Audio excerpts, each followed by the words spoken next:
it could be. Hopefully, it's what it should be. This your boy N.O.R.E. What up, it's DJ EFN. And this motherfucking Drink Champs Yappy Hour. Make some noise! It's diversification. That's what we learned so, from the Let me beginning. also big up to my brother Two-Tone in the house. Two-Tone. Okay, shout to Black Roy. Diversification. Yeah. And so diversification. Let's. Yo, that's Black Roy. Hey, listen, man. Listen. N.O.R.E. Diversification. You know what I'm saying? Shout out to diversification. Yeah, let's go there. Continue. So when you diversify your equity splits, when you diversify your portfolio, when you diversify your focus and attention, then you diversify your zip code. You diversify your bank statement. You diversify everything. You even diversify the way that you portray and look at yourself in the mirror, because now you're growing in all these different areas. No doubt. A lot of people stay stuck in this one lane because it's a good lane. Right. Can't keep going to that well. That well gonna run dry. Right. You know what I'm saying? So now you look at, let's be clear, you had cats in the street owning teams at the Rucker. Yeah. Those same cats now own teams in the NBA. Yeah. They diversify. Yeah. You have cats that invested in their waters. You have cats that invested in buildings. You know what I'm saying? I think one of my favorite lines in the world from Jay on some humble shit, not on a great verse, when he said, "How do I feel? Dumbo." Dumbo? Yeah. You know what I'm saying? I could have built a house in Dumbo for like $2 million. Like, and I was worth 20. Yeah. How do I feel? Dumbo. You know what I'm saying? Like, diversifying everything. Like, let's be clear. Everybody likes a Wraith. Everybody likes a Phantom. Everybody likes a Ghost. Man, I'd rather drive down a Cadillac. Why? It's gonna get me to the same place. Yo, James, you have a Wraith. Stop. Well, I have one. Okay. I have one. Okay. You definitely pulled up in the new Range Rover as well. Well, no, shout out to Two-Tone. That's Two-Tone's joint. All right, big up Diversification. Two-Tone one niggas gonna get money because he getting a lot of money. And I was wrong. I called it Orca. The car's name is Shamu. The car has its own name, okay? It's a Shamu. What's Orca though? What is Orca? It's a black and white car. He calls it like Shamu. the Orca whale, And I call it Orca. The Orca whale. Shamu the whale. Yes. Oh, I like where we going. Bust that. But back to diversification. It's so important that we do that. And it's so important that we teach others to do that. You know what I'm saying? Because everybody gets their $100,000 advance. What do? They go buy a watch and a chain. After you paid your taxes, what you got left? Nothing. You know what I'm saying? So how many times do we have to go tell these youngins, these independent artists, yo, don't go buy that chain. Don't go buy that watch. Invest in something. Put your money in a mutual fund. Put your money in something that's going to make money for you while you're sleeping. You know what I mean? Because we didn't have that type of direction when we were coming up. You know what we did? Eric was in Isaac Jewelry buying that chain, trying to get that cross, because that's what we presented ourselves as. Right. That showed how much money we had. You don't need to anymore. No doubt. It's about doing the things that will give you generational wealth. Do things that will give wealth to your children and your children's children, because we're living in an environment where financially, what is our future hope for? Because let's be real, to everybody listening, y'all ain't gonna feel the pain of this pandemic for another 2 years. When the stock market, after this election. But you must agree, it seems like you don't have any broke friends anymore. Yes, I do. Yes, I do. You got broke friends? I have. You know what? I have friends that are broke. I have friends that are rich. But you know what I have? I have friends that are happy. Yeah, I know billionaires. What is broke? I know billionaires that are miserable. I know broke people that are happy with peace of mind. Right. I haven't met a broke friend in a minute right now. Like, listen, everybody So what's your criteria? Money? Is money being broke? Yeah. Is spirituality being broke? No, I'm not talking about that. Let's not get deep. Let's just keep it simplistic. No, let's keep it simplistic. I'm just saying, like, when I go out, like, usually people, when the bill come, people be like the bill coming right now, and they're like, yo, y'all, let me get that. Right. I'm like, yo, you my friend. Is that the same person you lent the $500 to? No. Okay. There's more. Yeah. But it's the same type. Changing your environment. You definitely acquire different friends. No. I'm saying the economy right now. You mean the economy? Right now, everybody got money, bro. Stimulus packages? I don't know if it's stimulus packages. I don't know. I'm asking. No, that extra $600 a month for some people is good. Some people is up. I don't know if they bought cocaine. Yeah. I don't know if They're not diversifying. That's what they're not doing. No, the cocaine is like, gold. Like, to flip it, you know what I'm saying? I don't know, like, but everybody, like, listen. I went to dinner, like, in the last 8 nights I went to dinner. I only paid for one. That is. But who you surrounding yourself with? Mr. Lee doesn't pay for dinner. I don't know why. Mr. Lee, I put him on blast on the text, right? You pace out there. We barely speak Dominican from you, especially with the mask on right now. You can't speak Dominican with the mask. You gotta I think this pandemic is allowing a lot of people to realize that they need to invest in themselves. And they're spending less. Absolutely. I think this pandemic is helping us, a lot of us realize that we can't depend on these corporations, these motherfuckers that will cut you when they need to keep their bottom dollar intact. So because a lot of people, right now, I don't see Love and Hip Hop. What is going on? After Atlanta, What a segue. I know. I mean, damn, we just gotta go back to that. Me personally, I want y'all to risk your life. Right. Like, I mean, come you know, on. so Now that would be interesting. right. Keep I mean, this shit going, bro. there's, you know, the And by pandemic. the way, Atlanta's wide the fuck open. I went to Atlanta. I said, Georgia we gotta is go. Georgia. Listen, no. No, it's Georgia as a state. As the I went state. to Atlanta. They full-fledged clubbing it. They are. Like indoor pool parties with Full-fledged like clubbing it. With the pandemic, you know, the Love and Hip Hop crews are big. We have big crews. We deal with a lot of people that are on set, and we have to maintain safety. And VH1 wanted to maintain that first. You know, who's my friend? Do I like? Not my friend. I never met her. My friend, I know, no. Like in my mind, like my friend. In Love and Hip Hop Miami, what's her name? Mama Suka? Amara? No, I know Amara. The one, she's like crazy. She's like mad. Not the one that was on our show. No, she's with not Trick. on our show.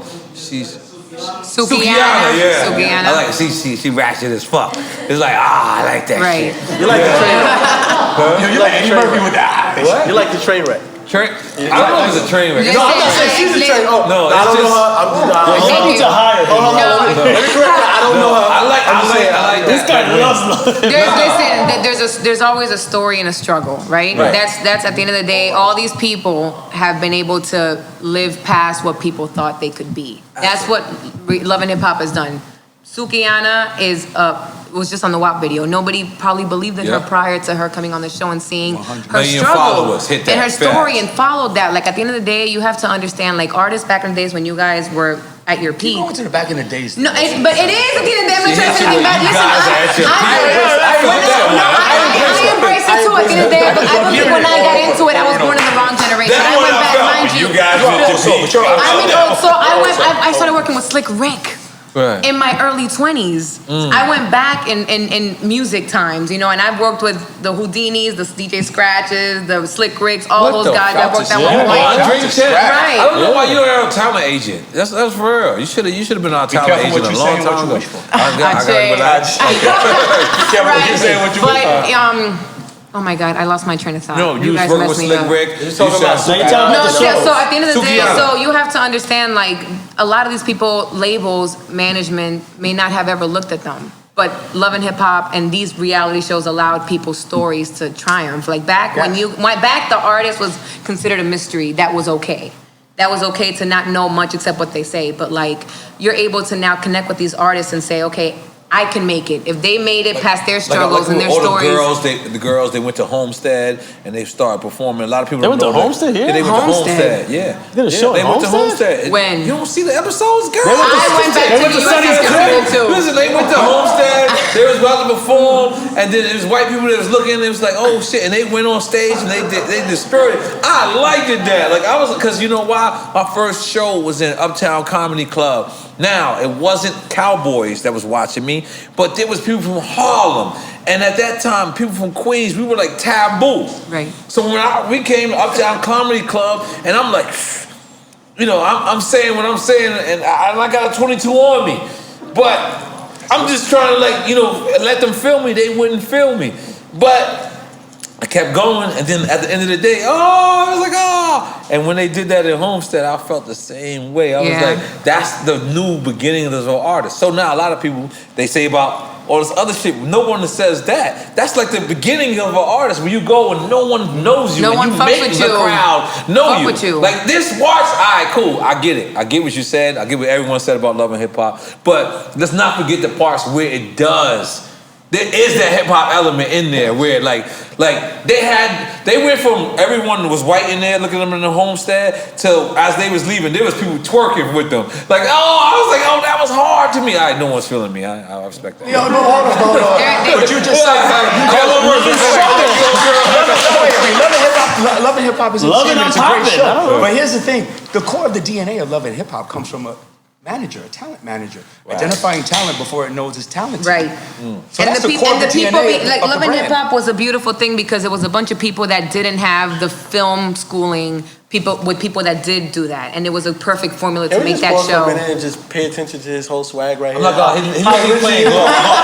I don't know why he feel comfortable. Can you just I feel just look at how comfortable. swag he out? No, I just know it's a comfort. I'm with my brothers. We came up. It's like it's a high school reunion. He looks like the vitamin check. It's a high school You look like reunion. you played the meanest game of golf, and you came in. It's a high school reunion, man. You know what I'm saying? See, drink champs, love drink champs. Have another shot. Sobriety for me. Have another shot. Sobriety for with James Cruz. You know what I'm saying? Have another shot with James Cruz. No judgment, but you know what? The time to enjoy. We've come. We're still here. So Eric, we're still here. Amen. We're still here, bro. I say So that. during the shiny suit era, Yes. What about shiny suit? was you there when the Locks wanted to go? No, I was gone already. We had that You was discussion. gone already? Have another shot. You remember? Jedi mind trick.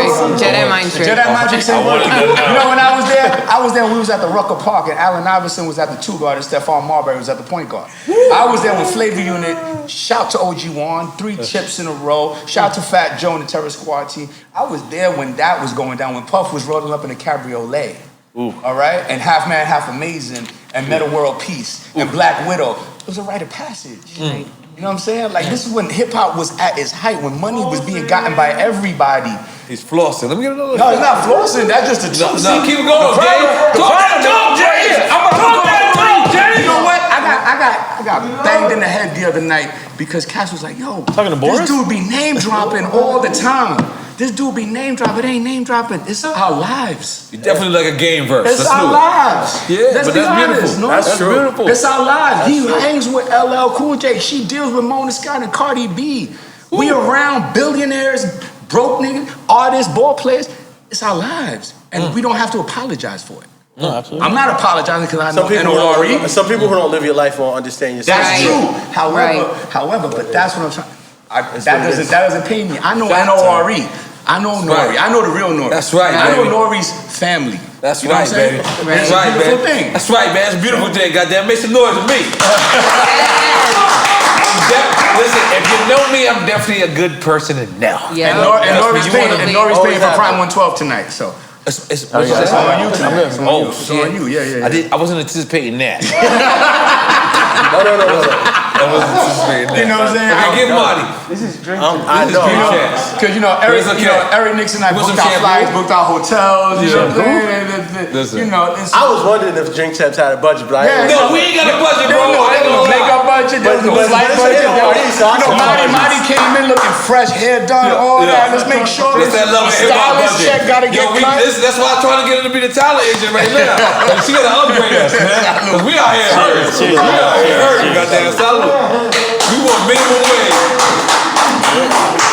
But you know what? Back to we're still here. Yes. Stop moving You know my what I'm water, saying? And goddammit. we're still Amen. relevant. So although we Amen. are the generation past, I salute you guys. and we salute you. I salute you But guys. We salute you too. And But- I appreciate that. But Because I ain't gonna tell you, there's nothing doper than seeing a strong female doing her thing in the game. Thank you. No, Thank and you, I'm not brother. saying I that. appreciate Yes, I agree with that. And on I'm the not flip side of understanding that, what's going on, but I'm wait. feeling some synergy right But here. there's It's a lot. some good synergy. But there's a flip side of that too.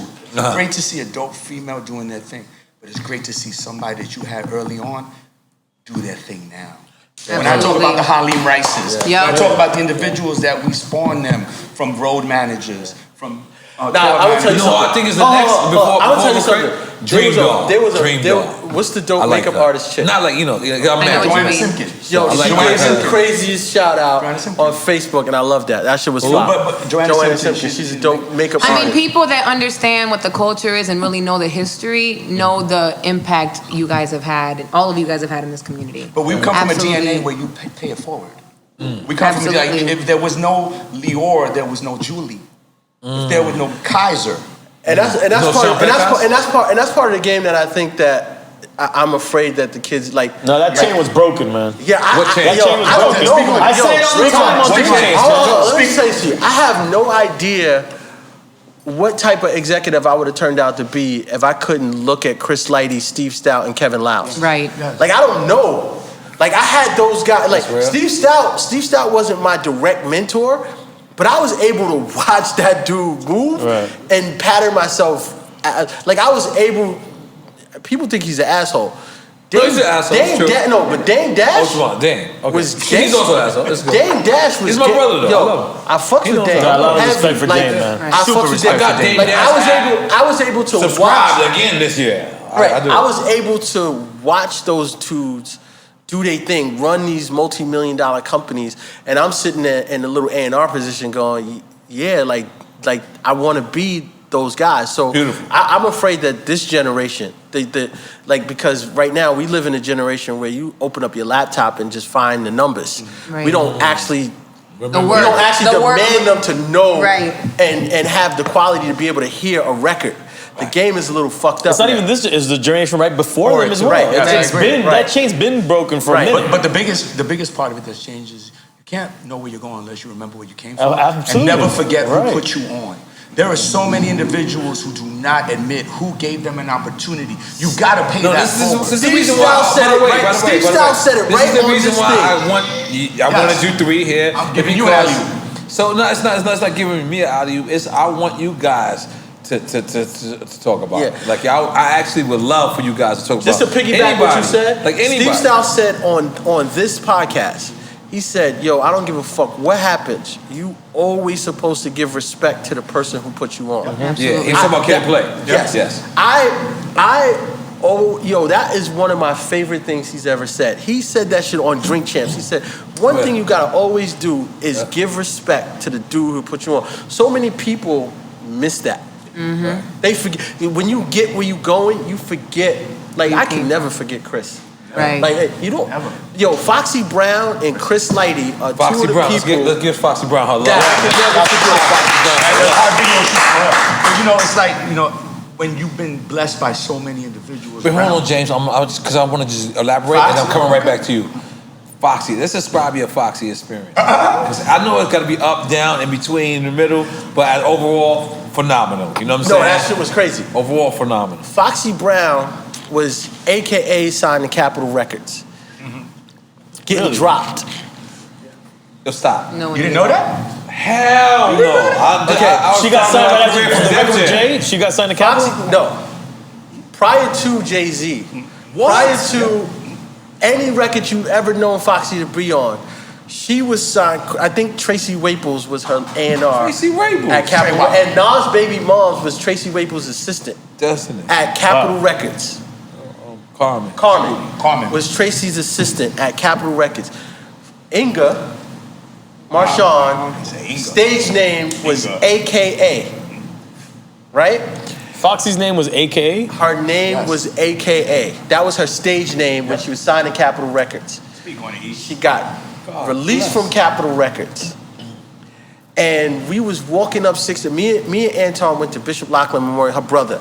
Went to Bishop Lachlan Memorial High School together. Great basketball team in Lachlan. You remember I busted ass at right track. I don't remember. I busted ass at right track. We went to Bishop Lachlan. You probably better than me. Very true. So that's a good school. So Foxy was released from Capitol. We walking up 6th Avenue one day. Now, at the time, Capitol Records was in 1290 Avenue Americans, where Atlantic Records is eventually moving into. So when she got dropped, we had to revamp her whole shit.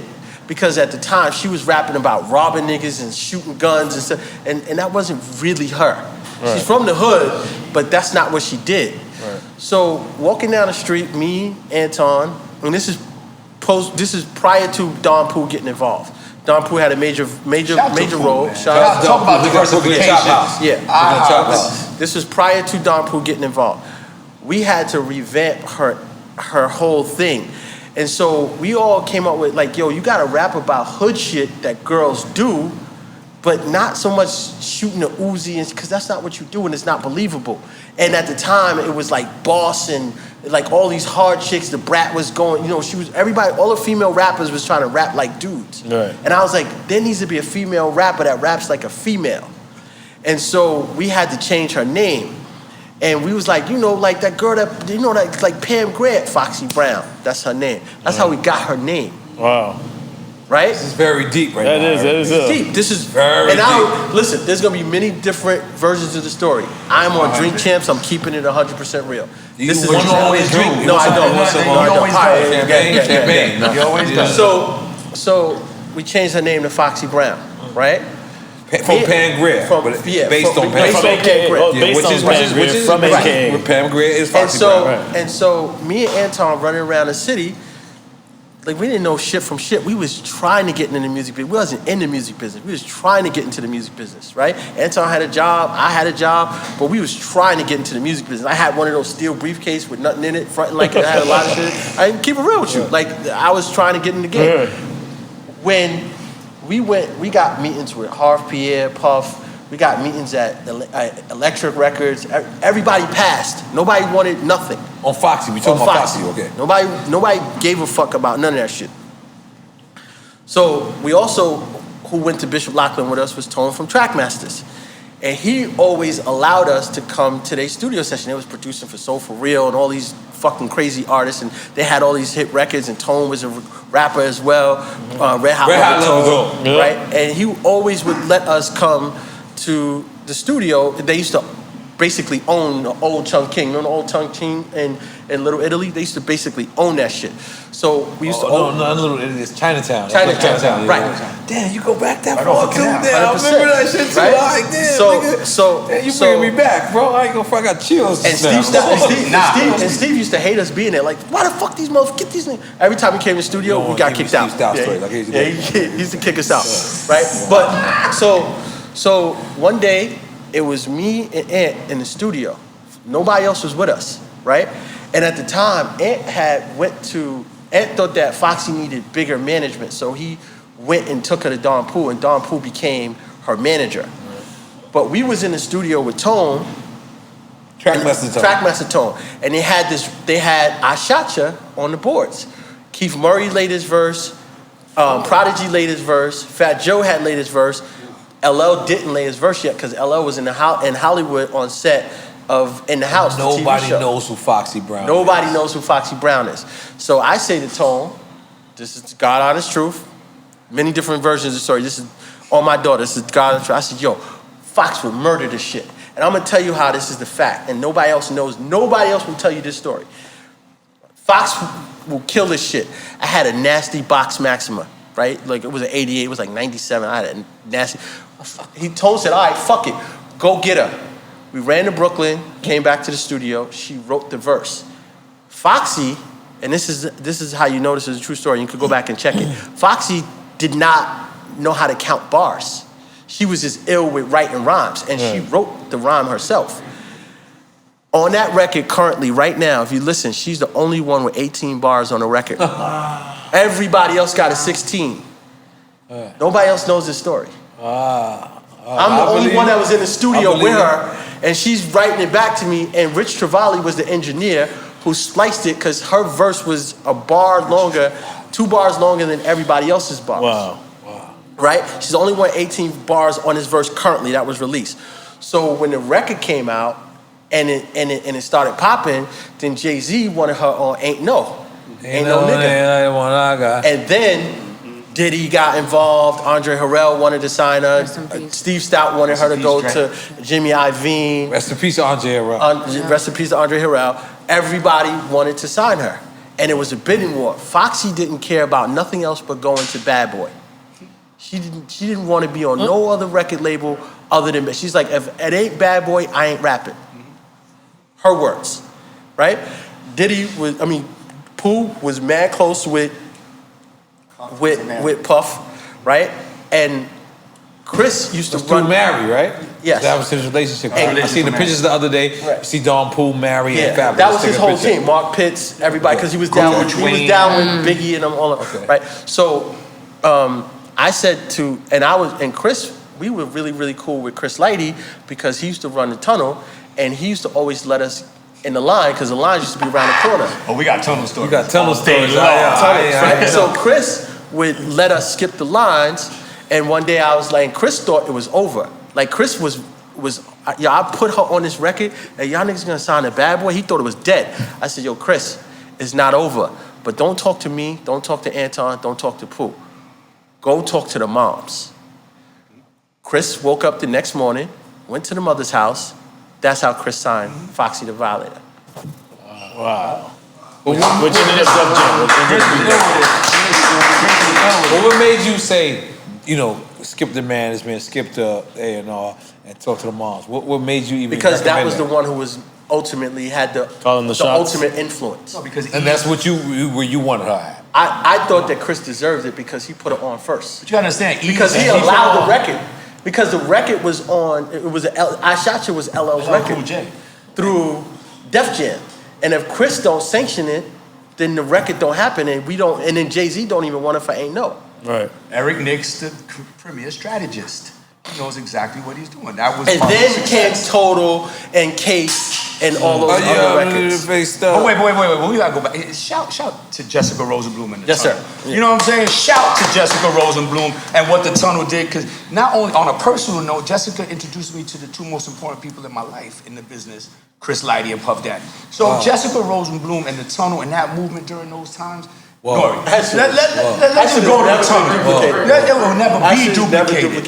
You know what I'm saying? Like that Sunday night at the Tunnel, that block. Yeah, you know, it was the greatest moment. One of the greatest moments of my life was I went to L.A. This is when everyone that got robbed in L.A. and we was the only niggas out there with AK-47s. We was gonna give it to any L.A. nigga. I'm sorry, L.A. niggas. I didn't care, but I brought the toughest niggas from the Bronx, Brooklyn, and motherfucking Queens that I knew, because I understood what happened in the Impact Convention in Reno, Nevada. In Reno, Nevada, I said, they pulling up. So I said, you know what? I pulling up, and if any people already know, 3 tour buses. A lot of people know these stories, but we did it in LA. And when we pulled up in LA, we wasn't playing with nobody. And I don't even know why I brought this up. What the fuck I was talking about? We were talking about the Tunnel. We was at the Tunnel. The Tunnel. No, we was at the Tunnel. Why the fuck did I go to that? But let's go back to LA, the Nico Hotel. Okay, the Nico Hotel, yes. You want to go there? That's where it's now the SLS. Yeah, that's SLS. SLS. How about having an 18-wheeler truck park in front of the Nico Hotel blasting Busta Rhymes music? Busta Rhymes shit, remember that? Let's talk about how we promoted these albums. Let's talk about the cartoon for Violator 2.0 and the comic books drawings that we had, the caricatures. Let's talk about Mix Show Power Summit. Let's talk about the Violator boat ride at the Mix Show Power Summit. That's where Superhead was. Let me tell you a story. I'll give you a story. So James comes up with this idea for a boat ride, but he had an idea for a boat ride during the day. And I was like, remember this? We had sat in a meeting. I was like, that's the corniest shit ever in the world. A fucking boat ride during the day? That shit gotta be at night. He was like, nah, B, you bugging. And we was literally in the meeting, like we was just arguing. We was in the meeting arguing about a day and night boat ride. I ain't gonna lie, he won, and he was dead fucking right. It wasn't just a boat ride. That's the first time I ever saw him in my life, and you were a dick that day. You deal with the pressure of Busta Rhymes. No. You were trying to organize it. I was like, this guy's an asshole, man. And then your right-hand man that's hating on you, so now you gotta go extra, because you couldn't go back to the office. Nah, there was a lot of shit going on. Wait, but hold up. Let's keep it 100. Khaled was begging me to play that boat ride. Khaled was begging, let me play it. Because remember, in the first floor, you had the chill section. Second floor, you had the gambling. Third floor, you had that shit was had dope, the dancers. Man. That shit was Top dope. floor, shit was crazy. Like it was history. The only thing that topped that was Luke's. He had his own boat ride. I don't know if it was that same year, but he had his own, and that shit was crazy. So I'll be honest, shout to Luke, because I stole his idea. I just made it a little better. And we did it to a whole nother level. Yeah. Because I love the honesty. Because we had an opportunity to do things nobody else would let us. Right. We had the record label money. We didn't spend our money crazy. We didn't spend our money. We spent the record label's money because they needed us. Yeah. They needed us. We was in those rooms. This Mix Show Power Summit? Mix Show Power Summit. Shout to Renee McLean. Yeah, you know what I'm saying? Like, those were the times where we all got together and we were a family. We were a tribe. You know what I'm saying? You don't feel that no more. No, I don't see a convention. You talking about That's impact. Impact. Impact. You know what I'm saying? How can I be Going down? back to Jack the Rapper. Jack the Rapper. How can I be down? How can I be down? Yo, No, that's everything. How about That was Lil Wayne? everything. 'Cause Lil it's Wayne not and Jack the mine. Rapper. Lil Wayne 9 years old spitting at Jack the Rapper. I'm not gonna lie. When I look at South by Southwest, I'm not impressed. I'm sorry. But I mean, it's different. These were hip hop I'm not conferences. impressed. I know, Right? right? Come on, you come down. I'm so sorry. Listen, I have no. You know You just hate South by Southwest, but it's different. It's You different. think I hate South by Southwest and say they booked me, but fuck them. I'm gonna tell you why. No, but it's not about booking Listen, you. It's I've a been whole. good for a long time. Listen, what I'm trying to say is, I like my sneakers sometimes. When I gotta walk through and all that shit. No, I don't but wanna- the biggest problem with South by Southwest. Coachella, I'm never going. Yeah, but the biggest part about Gonna South be by honest. Southwest It's a or good time. Coachella It's a or good any of those festivals now is that they don't have us in the room planning that shit. Right. See, I like the True. Listen, True. They don't have. They also don't have the energy They don't have. we had. We were hungry. Right. We didn't know what we were doing. Right. We were learning by trial and error. Yeah. And we were doing it for the love. How can I And when I say, hold on, but let me just was correct for this the so, love. so people don't think. When I say us, I don't mean specifically me and James. culture. When I say The culture. they don't have the. That's how come so many brands make so many mistakes when they try to do, Gucci with the fucking. Right. Because they don't have us in the room.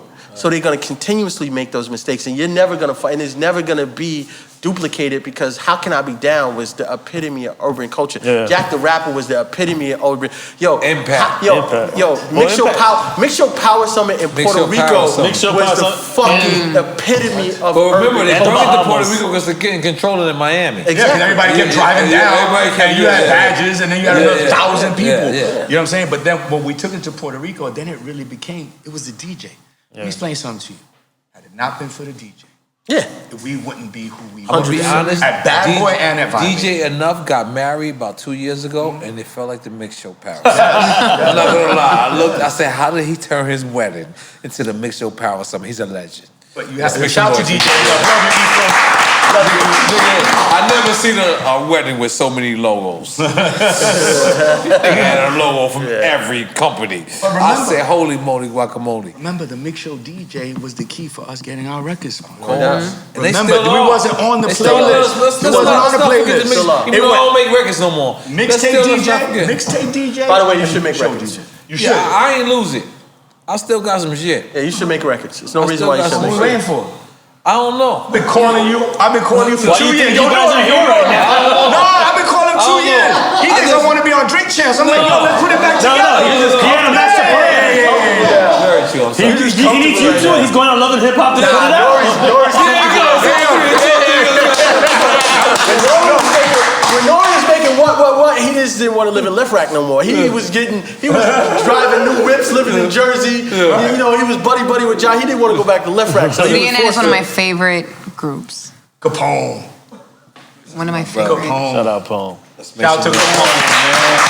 One of the realest I've ever seen. Nah, Yo, real listen, we got Left Rack Day. This is not coming out before. I don't know why I'm saying this, but we got Left Rack Day on Saturday. I'm going to Left Rack Day. I haven't been to Left Rack Day in a couple years. You know what I always wanted to know about you? I'm gonna flip the host for Yeah, you. please. No I always problem. wanted to know the impact that you working with Pharrell had on your life. I'm going to tell you something. I appreciate this question. As you wear your Pharrell sneakers. I am wearing the Pharrell friends and family. Yeah. I'm not gonna lie, that's all I want. I be telling them like, yo, I don't need no free beats no more. Get the beat, N.O.R.E. Just give me free Sneakers. Get sneakers. the beat. Get the beat. Get the beat. Come on, we get the beat. Nah, listen. I'm gonna be honest. I'm blessed. We've been working hard, so hard to deliver hip hop history that I haven't been needing to do music. It doesn't mean I don't want to do music. I just haven't needed to do it, which is a great feeling. I've worked hard to have this feeling. Please salute me for that. Absolutely. That's his question. Nah, I don't even remember this nigga question. Okay, all right, bet. I don't know if I'm gonna answer this question correctly. I'm gonna tell you. You want me to tell you? Impact. The thing about it was this. I was the dude from New York that went to Virginia and went to the strip club. I was the dude from New York that went to Atlanta and went to the strip club. At that time in New York, you were the corniest dude in the world if you walked in Scores. Yeah. Mm-hmm. Unless you had a mafia connection. Mm-hmm. If you had a mafia connection, you could be in Scores and be cool. Because the only strip club that was popping in New York at the time was Scores. And that it was Scores. 61st. And these were skinny white girls, and you know, God bless anybody. Don't hate on Scores. I was there every week. I'm just saying. When I hear Scores, I think Howard Stern. Stick to Pharrell. Yeah, let's stick there. Let's stick So this is important. Jedi mind that's what I'm trying to say. So I was just I did a record called N.O.R.E. Trackmaster Tone. N.O.R.E. N.O.R.E. stands for niggas on the right. And for you guys that don't know, at one point New York ran the world. So I had the #1 record in New York. And it was called N.O.R.E. N.O.R.E. stands for niggas on the right. And it was the #1 record on Hot 97. There was no Power 105. So Hot 97 ran the world at this time. No doubt. So I'm talking about every show. I didn't care. No worries in the world. Dude calls me, says, you gotta meet this producer. So I'm on the way to Miami, ironically. Who called? You said dude. Rob Walker. Rob Walker. His Rob manager. Walker called Martin Moore. Martin Moore called me. We all Shout out to got- Martin There you Moore. go. Shout out to Martin Moore. Shout out to Martin Moore. My God. On the Wu-Tang skits, by the way. Martin Moore, the he's Wu-Tang skits. You know what he So they say, yo, you gotta meet this producer. The producer says, you cannot close your album without him. At the time, you know, I got the #1 record in New York. To me, You're done. Fuck you talking about? Yeah, you're done. Justin Bieber. What Justin Bieber is, that's who I think I am. So they're like, yo, you gotta meet this guy. So I'm like, all right, at this time, this is the time, yo, EFN, you know, when I'm coming to Miami, I'm coming with 28 people. I don't know how to travel. No like, doubt. Like, I just don't get it. Like, I'm like, fuck it. Why go to a neighborhood when I can bring my own neighborhood, right? This is who I am, right? So, you feel me? All right. So I'm like, boom. I go to the studio. This is where, and this is a lot of people, I'm gonna hurt a lot of people's feelings. A lot of people think Big recorded in Bad Boy, what is it called? Daddy's House. Well, Daddy's House was on 44th Street. Sound on Sound was on 45th Street. No doubt. Big used to lay his vocals on 45th Street. Yep. And then let people mix it in Daddy's No House. doubt. So, Oh, wow. this is real shit. All right, y'all revealing some shit. Y'all revealing some shit. yes. Remember what strip club was next to that? Scores. Right next to that. No doubt. It was a little score. It was a little tiny score. It's still there. It's still there. It actually is still there. You know your shit. Still You know there. your shit. It's like it's still some white strip club right there. So Sound on I Sound, had it and Big had it upstairs. So Branson would be like, I love you motherfuckers. Because Branson would come and sell Big and then sell me. But if you thought, you know, everyone was at that, brother, let me move it on. So I walk in the studio, Pharrell. He was like this from the beginning. Choker. He had a choker from the beginning. He had some tight shit on from the beginning. Always. Like when tight shit wasn't nice. Yeah. Like I got on 44 pants. Yeah. Yeah, we was I headbands. know my shit is No doubt, 17 no doubt. 17X Army jacket. super white. Walking in there with my Timbs. My leather of my Timbs is up to my ears. In my mind. In my mind. I walk in the lab. Because mind you, they stopped my flight. I'm going to Miami. It's my first time I'm going to Miami. So I'm like, yo, what's up? What I gotta meet with? I got the #1 record in New York. Why I gotta meet with them? I look, and this guy goes like this. He plays me a beat. Beat is phenomenal. But I'm the man. I don't want to be like. I'm giving him the regular nod, even though inside, my jumping inside up. nod plays the second beat. You were dying Inside inside. nod. His third beat. He goes, don't listen to this until you get to Miami. I remember where I'm going to Miami. I remember where I stayed. It's the Kent Hotel. I'm not very proud of where I stayed at now. Right. But back then I didn't know. The Kent. The Kent sound We all have to crazy evolve. to me. We all have to evolve. So I'm like, all right. Now this is back in the days you got the CD player. So I'm listening to the first joint. I'm like, and me, Has know me, this is my engineer. He know I'm writing off top. Then I'm listening to the second joint. I'm writing off top. Then the third one, I remember he told me, he said, don't listen to the third one. So it takes me everything in the world not to listen to the third one. But I don't. I respect them. And I remember we land, and you know, this is New York Tuesday, first time in Miami. They are on the strip going crazy. Remember, Wet Willie's, we don't even discover Wet Willie's yet. It's the first night. Wet Willie's is behind the Kent Hotel. We don't even discover that yet. My dudes is all around, left rack on Bronx, Brooklyn dudes. Mopeds. Yeah. So I'm still focused. I'm sitting, I check in, I get my turn, and then a female come up to me and she's like, hey, talking. I'm like, oh shit. And then she's like, but you don't want to party? I was like, oh shit, I thought I was way too cute. Hold on, let me relax. You a hooker, huh? She's like, oh, let's get the fuck out of here. I'm not fucking with no hooker. I go upstairs. I listen to the beat. This is the first time You heard what? I ever heard a producer make a beat for me. Like he literally couldn't sell this to no one else. Right. That's just it. I married N.O.R.E. Yeah.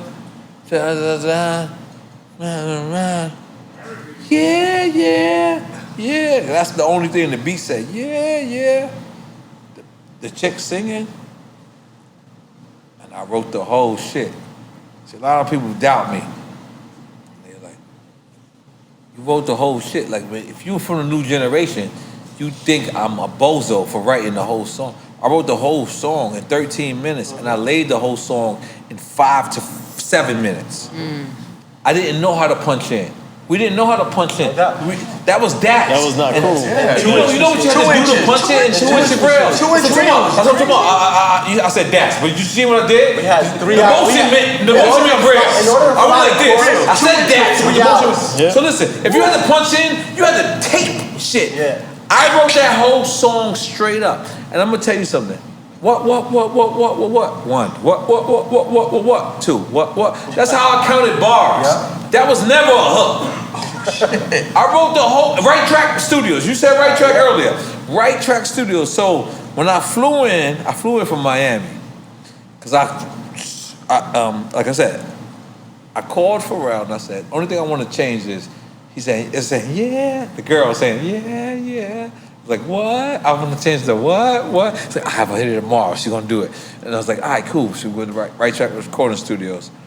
And I laid the whole shit all the way through. Wow. I didn't know how to. Shout out to Pharrell. What a I didn't know how to. story. But Shout out to Pharrell. Wait, shout out to Ted Smooth on that record. Wait, hold on. Let me just finish. Because I went upstairs and I did the ad-libs on my verse. If you listen to my verse, I have ad-libs on my verse. I have ad-libs. I have doubles on my verse. I have nothing on the hook. Because that was how I counted my verse. So I went upstairs and I said, all we need is the hook and we good. And he came upstairs. And I don't know. So he had Chinese food in my mind. I don't know why. Just leave it alone. Just roll with my story. Like he just had Chinese food, like chopsticks. I said, we got this. And I went downstairs and then he mastered it. And he said, this is it. And I said, well, where's the hook? He said, that is the hook. And I said, they're gonna laugh at me. The hook is what? And he said, and you're gonna laugh all the way to the bank.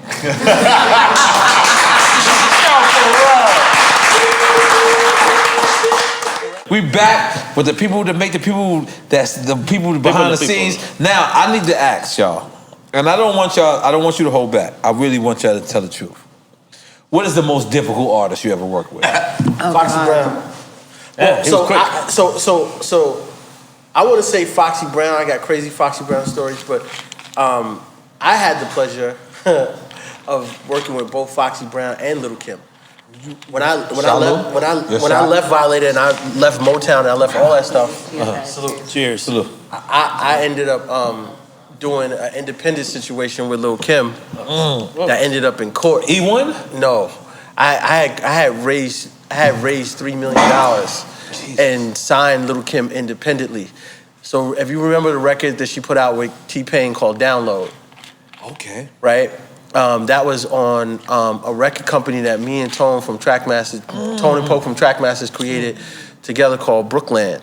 And we signed Lil' Kim independently, and we was trying to do the whole. They had a studio in Jersey, right? We had a studio in Jersey, and we ended up in court because Lil' Kim decided to fall in love. Like she started hanging out with Akon and Wyclef, and she wanted to make more worldly music, and she wanted to start. Like we spend like $500,000, and in the middle of it, she decides she wants to start using the voice box.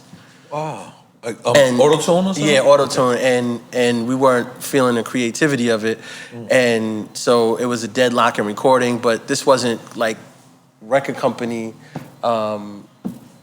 this wasn't record company money, this was out-of-pocket money, and so we had to figure that out, so that actually ended up in court. Kim is still my dog to this day, and I love her to death, but yeah, so she, and I hate to do this to females, like, because that's not the case, because I've had good females. Like I work with Justine Skye and I work with so many different dope females. But the two most difficult artists that I've ever worked with in my life were between a combination of five. Yo, there was a time. But you ain't finished Foxy and who? Foxy and Lil' Kim. Okay. There was a time when we brought N.O.R.E to Brooklyn to do a Thelma and Louise album with Lil' Kim and Foxy Brown. I always wanted the album to happen. I always wanted the album to happen. Remember the cover, the source? It was crazy. Did it say Thelma and Louise? Yes, it did. I always wanted the album to happen. And N.O.R.E offered Foxy $1 million advance in their pocket, and Lil' Kim $1 million advance in their pocket. This is when $1 million was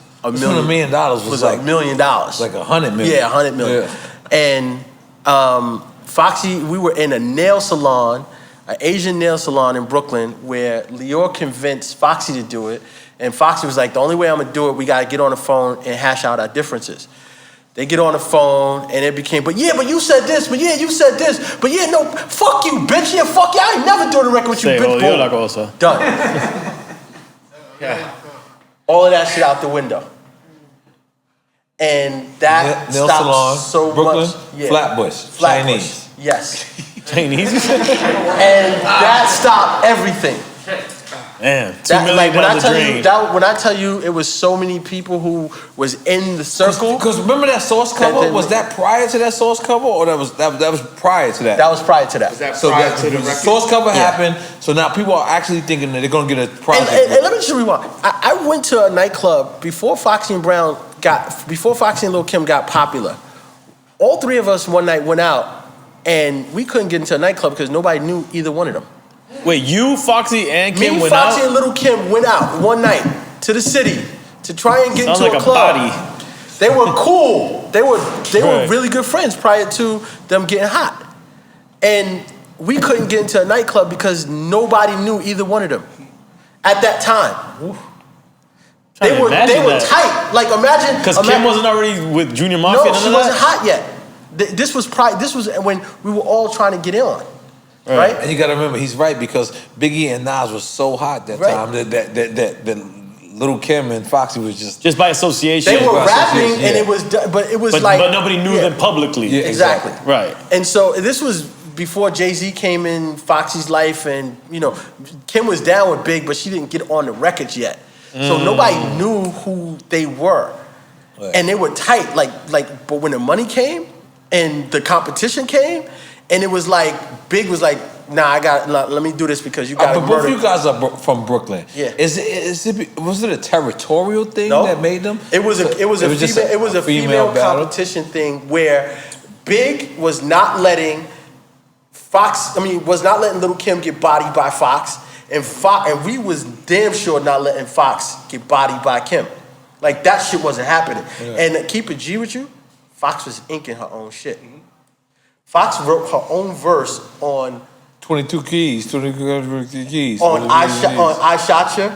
Wow. She wrote her own verse on Ain't No with Jay-Z. Wow. She wrote Keep It G With You. That wrote, I'm gonna take you back. She dropped that verse on a Smooth the Hustler record and took it off and dropped it on Ain't No. What, the 32 keys? Oh, Ain't No Nigga you talking Ain't about? No Okay. Nigga. Oh. She took it from us, but did that record come out? Never came out. Oh, She okay. called Smooth the Hustler and was like, yo, I gotta give you another Shout out to verse. Smooth the Hustler and Trigger the Gambler. Wow. Big of the Smooth And Hustler. DR Period. Yeah, DR Period. And DR Period. And Alias Christ as well. DV Alias Christ. And Alias Christ. And crazy. Nigga, the stories is crazy. Wow. With her. But and that record, that verse went on Ain't No. And that and the animosity, the competition between them just wouldn't allow them to be cool no more. Because it was always conditioned that it could only be one female. Did they And as know you each can other see, before making records at all? Way before they knew each other. We all grew up in downtown Brooklyn. All of us. That's crazy. Like, me and Little Kim and Big went to Queen of All Saints together in 3rd grade. But that's not Dumbo, right? Let's be clear. No, that's like Clinton Hill. Okay. All right. That's nuts. Can we talk about though how the female rap shit is now? So dope. Because we're so bodying Killing it, all, killing it. all of y'all. We're so dope. bodying all of So y'all. dope. So dope. How do Hey, yo, you guys really feel about that though? No. Didn't I big up Dream Hold Doll? on. I said that? Hold on. I was supposed to We big up love more? Dream Is that the new record she got out with the With let me Fabio. just say. Let me just say something. Who's the girl that's down with DJ Show? Chill. That's Dream Doll. That's Let me just just say dope. something. Let me be clear. Dream Doll has been bodying shit since Tory Lanez called her. I don't know what the fuck Tory Lanez did to her, but ever since then, she's been tearing down everything that she's been on. And I want to big her up. I want to big her up because that shit is remarkable what she's doing. And the thing is, it's crazy because when I say that or post it, people are like, yo, no, we're trying to fuck her. Like, that's whack. Like, I'm in love. I love my wife. Like, why can't I love a female? I love Foxy Brown. I love fucking Little Kim. I love fucking Nicki Minaj. I love, like, when I say that and the people thinking, like, that's whack. I don't like that. I don't like that. I'm very loyal. That's that old school. I'm very loyal. You have to associate. AZ right now, people wouldn't be like, oh, Slime, you trying to run up at him? People can't associate men and women can have platonic That's what I'm saying. I got relationships. super platonic. Right. I don't want her to do a record with me. I mean, maybe eventually, but that's not my intent right now. I'm just looking at her growth. I'm looking at her like how I look at Foxy, how I look at Kim, how I look at Nicki, how I look at Cardi. Dream Doll she came on Love and Hip Hop. I ain't know. Hold on, even before that, she did Bad Girls Club. That's Let's what go I'm back. Oh, I didn't know that. She did Bad Girls Club. She had she had a. You know, sometimes depending on the reality show, sometimes people have a introduction that they're not always happy with. You know, and that was something for her. She went into Love and Hip Hop. I didn't work that season she was on there. I was already in Miami. Okay. But she had a plan. She came in, she did what she needed to do. And now, I mean, she signed to RCA through Brooklyn Johnny. Shout out to Brooklyn Johnny. Brooklyn Johnny. Yes. Oh, that's the same person with Cardi B, right? You talk about the young execs. There are some young execs that are Steve-O, Young Sav, Caroline. All my people. But I didn't even know. Caroline is amazing. I didn't know you said Dream Doll signed to Brooklyn. Well, the RCA. I'm seeing Brooklyn Johnny's what I'm saying. Yes. I'm seeing what Dream Doll is doing on her own. Right. Like when I see her on her own, She took 2019 off to focus on her flow. But I'm like, that's the next female. That's the next one. Like she's working hard. This and record she got, I ain't gonna lie to you. This record she got, I just been hearing it for the last 3 days. Which record? She got That's my shit. Don't hurt yourself. That's my life. You know. When she said, I said, yo, and she did it right. Like she like did when you it from an A&R performance, the way she vocaled it, she vocaled it right. Shout out to DJ Self. Shout out to Amber Ravenel. Oh, shout out DJ to Self those people produced behind that? it. Well, Self She is signed signed to Self. All right, still. Yeah, but shout out to those people that are really doing it. Let's not forget MCs like Rhapsody, Ciroc. Absolutely. I'm Reverie, not the dope forgetting. chick, I'm just Reverie. saying right now, Dream Doll is. No, I'm just saying there's so many layers of it. It's not just one style. Right. I said, holy moly. That was everything to me. Listen. That was the average everything to me. person that's not from New York, you don't understand what she said. But that's the point, because you know why? I'm gonna tell you what. that's the point. Because that record is gonna go. I understood everything. No, but that's the point because that record is gonna go, and then everybody's gonna be like, but wait. And everybody's gonna realize that that's a New York saying, and it's gonna bring some energy back to New York. I love that. And I love that a female's doing that. That's dope. I love. You know what? God damn it! I love that a female's doing that too. God damn it. But I didn't know her from Bad Girls Club. I didn't know her from. I met her from Love and Hip Hop. Love and Hip Hop. Is that Because you work for them, bro. Let's just keep it 100, Oh my God, man. what I ain't gonna lie. You should cut me a check. I'm gonna be honest. I agree with you. I will say N.O.R.E. No matter, I've always called him, and he's done New York for me on the special stuff. He's done Miami for me. I'm like, can we come up with produce these segments together? And both of you, I've always supported. And let me just say something. You don't gotta give me no cheat notes because I know everything. I know. I I'm watch aware. everything. I really think, and you know what, James? I agree. What you said, I agree with what you said. I agree with what you said. But I also know you guys ain't watching as many episodes as I am. I watched the first 2 seasons in New York, and then I ain't gonna lie to you, and only because of I grew up with Nico, so I watched Atlanta. Okay, Nico. You know the guy that did the sex tape. Atlanta? No, wasn't he? He was on Channel. My God. I think what happened is that the men were mad that the stories were finally being told. I think the men that have been in the industry for all this time were mad that it was finally getting. No. You gotta understand. See, what N.O.R.E. misses is like you said. No, I'm not missing You're the nothing. generation behind us. We have a generation of daughters and children that are engaged with the platform of Love and Hip Hop. So I'm there watching it. I mean, with but my this daughters. show is specific to a certain audience. I understand. Hold on, let me just. You gotta understand. He's different now. He's No, like he's his not. whole Yes, he plays swag golf. is you know He plays he's golf all the time. He's Dexter Brooks. different. I'm hip He hop. has a different I'm hip hop. conversation. Stop that. I know you are. I know. Stop that. I am But no yet, way if you go to his Yeah. Instagram, he's CJ, Whoopty. Yeah. What they Yeah. saying? That's my nephew. What they saying? Well- It don't matter what's happening. What they saying? What they saying? Yeah, what they Get the mic. say? Get Which the one do you mic. want? You're Which one? talking about. You said I'm not here to promote that. girl with the getting swallowing my kids and the whoopty, whatever that thing is called. It's still. But nobody's saying anything against that. What I'm saying This is my thing, is that people talk all this stuff about reality television. I'm not sitting here talking anything about that. I fuck with that rap. I'm a hood bitch. I love that shit. Yeah. But don't sit here, executives and managers that come and talk to me about downgrading Love and Hip Hop. What the fuck are you doing different? I think Because you guys phonically are talking about reality of the visual is Don't the say you fucking guys. show. I'm with you on. No, talking about the music I'm with that's been you on that. promoted. But I'm with you on. No. But I'm with you on Love and Hip Hop. I personally am not somebody who watches reality TV like that. Like I personally And it doesn't mean that it doesn't mean we're against you. Just so you know. I'm not saying we're This directed at me. This directed at me. Let me take this. This directed at me. No, it's not. That is directed at me. Let me be clear. Let me be clear. Mona Scott is an incredibly talented, super smart, and dedicated woman. Forget executive. Your tastes change. I don't like Tag Heuer. I like Rolex. I don't like Phillies. I smoke Avo. Right. Okay? That's that Your big taste money. change. It's not money. Big money. It's taste. Right. Okay? I don't like Ostrich, aqua hydrate. I like Ostrich. Avion. All right? Let's your taste change. I love what Mona's doing. I love what Love and Hip Hop is doing. I love what the team on Love and how they're growing their brands and creating their verticals. What I don't like is having to not answer, but have to rebut certain assumptions that are made for the people that don't come from where we come from and block our progress as a community because of their perception of what they see on TV. That's what I don't like.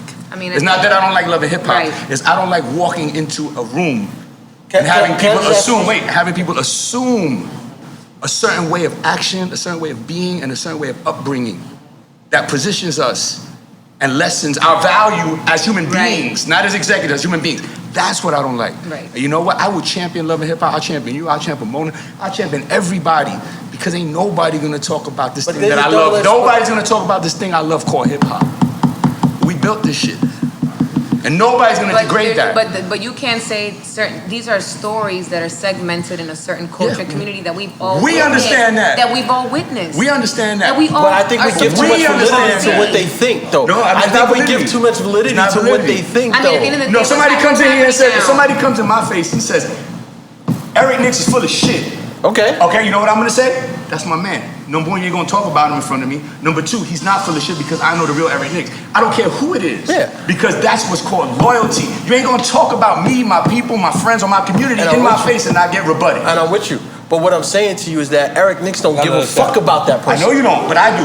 That's because that person is gonna get Eric Nix that movie he wants. But listen to me. That person is gonna give me that movie if I have the movie that he wants. No, you gotta get in the door first. That person's gonna let you in the door, and then you're gonna deliver that movie. That's what I'm talking about. When you get to the door and knock for the past few years, but you get to the door and knock, you don't get in. To that door. Yes, but when you knock on that door, you don't get in. We have kicked in doors. We have kicked in doors. You're not only kicked in Viacom door, you're kicked in CBS door. I don't mean just the show. I mean just in general, the culture, the community. We have knocked in doors. I was super with Eric when he said that people come to you when they want something from you. They understand what our value. Now it's our turn to understand business, and our turn to sit in those tables and understand what equity means and understand what ownership means and educate ourselves. Because what happens is that a lot of times we come into a room and what happens is that we automatically want to be given things, but we don't understand the business behind it. Marty, all due respect, it's our turn now.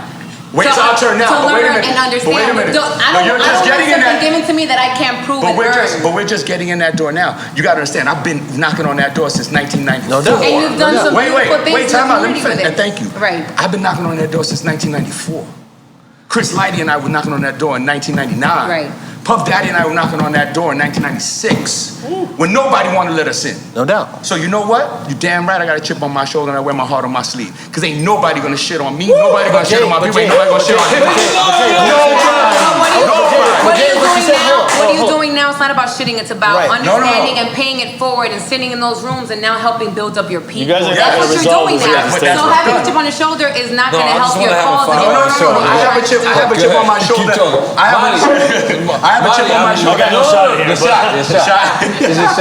a shot. I have a chip on my shoulder at this table because you wouldn't even know I had a problem in that room. Don't get it twisted. First off, don't get that respect twisted for you for what you do, and for you to keep that whole shit together and doing what you're doing deserves a lot of praise. So you know what's crazy? I don't think it has anything to do with the show. No, it's not. And I'm not sitting here. This is how much I love you and I love this show. No, he loves the show 100%. Like, and I love her too. No. This This is is our like, people. in real life. This is like, family. In real life, she come to Miami. Me and my wife, we hang out. Yeah. Like, but when I see like the behind the scenes shit and she comes and she fixes it, I'll be like, yo, make sure fix up. I'll be like screaming at the screen, like, yo, and she be like, no, you gotta come back in. And I'll be seeing you because it's the only time you on camera. But it's not It's just when you fix the situation. But wait, it's not just love and hip hop. But look. I think this is maybe a layman's way of explaining what I think we're trying to say. Okay. There's the micro and there's the macro. On the micro level, nothing's wrong. We're doing business. We're making money. On a macro level, what is it doing for the culture? I think that's what we're kind of talking You're about. right on point. But here's the thing. But the culture never dictated the situation. It was always the environment that came from the hood that dictated the culture. This is not the hood. This is it. Remember, With no disrespect, but let's think about it. It's always been the real and it's always been the fake. Yeah, but let's think about it. In the industry, and the way you found revenue and finance and monetize things is what always fucked up the culture. Right. But to your point, the macro level. The macro level. It's not just love and hip hop. No, it's not just narcos. Everybody at this table is not just responsible for a lot of shit we don't like. That's what I'm going to say. My only thing is, you want Mike?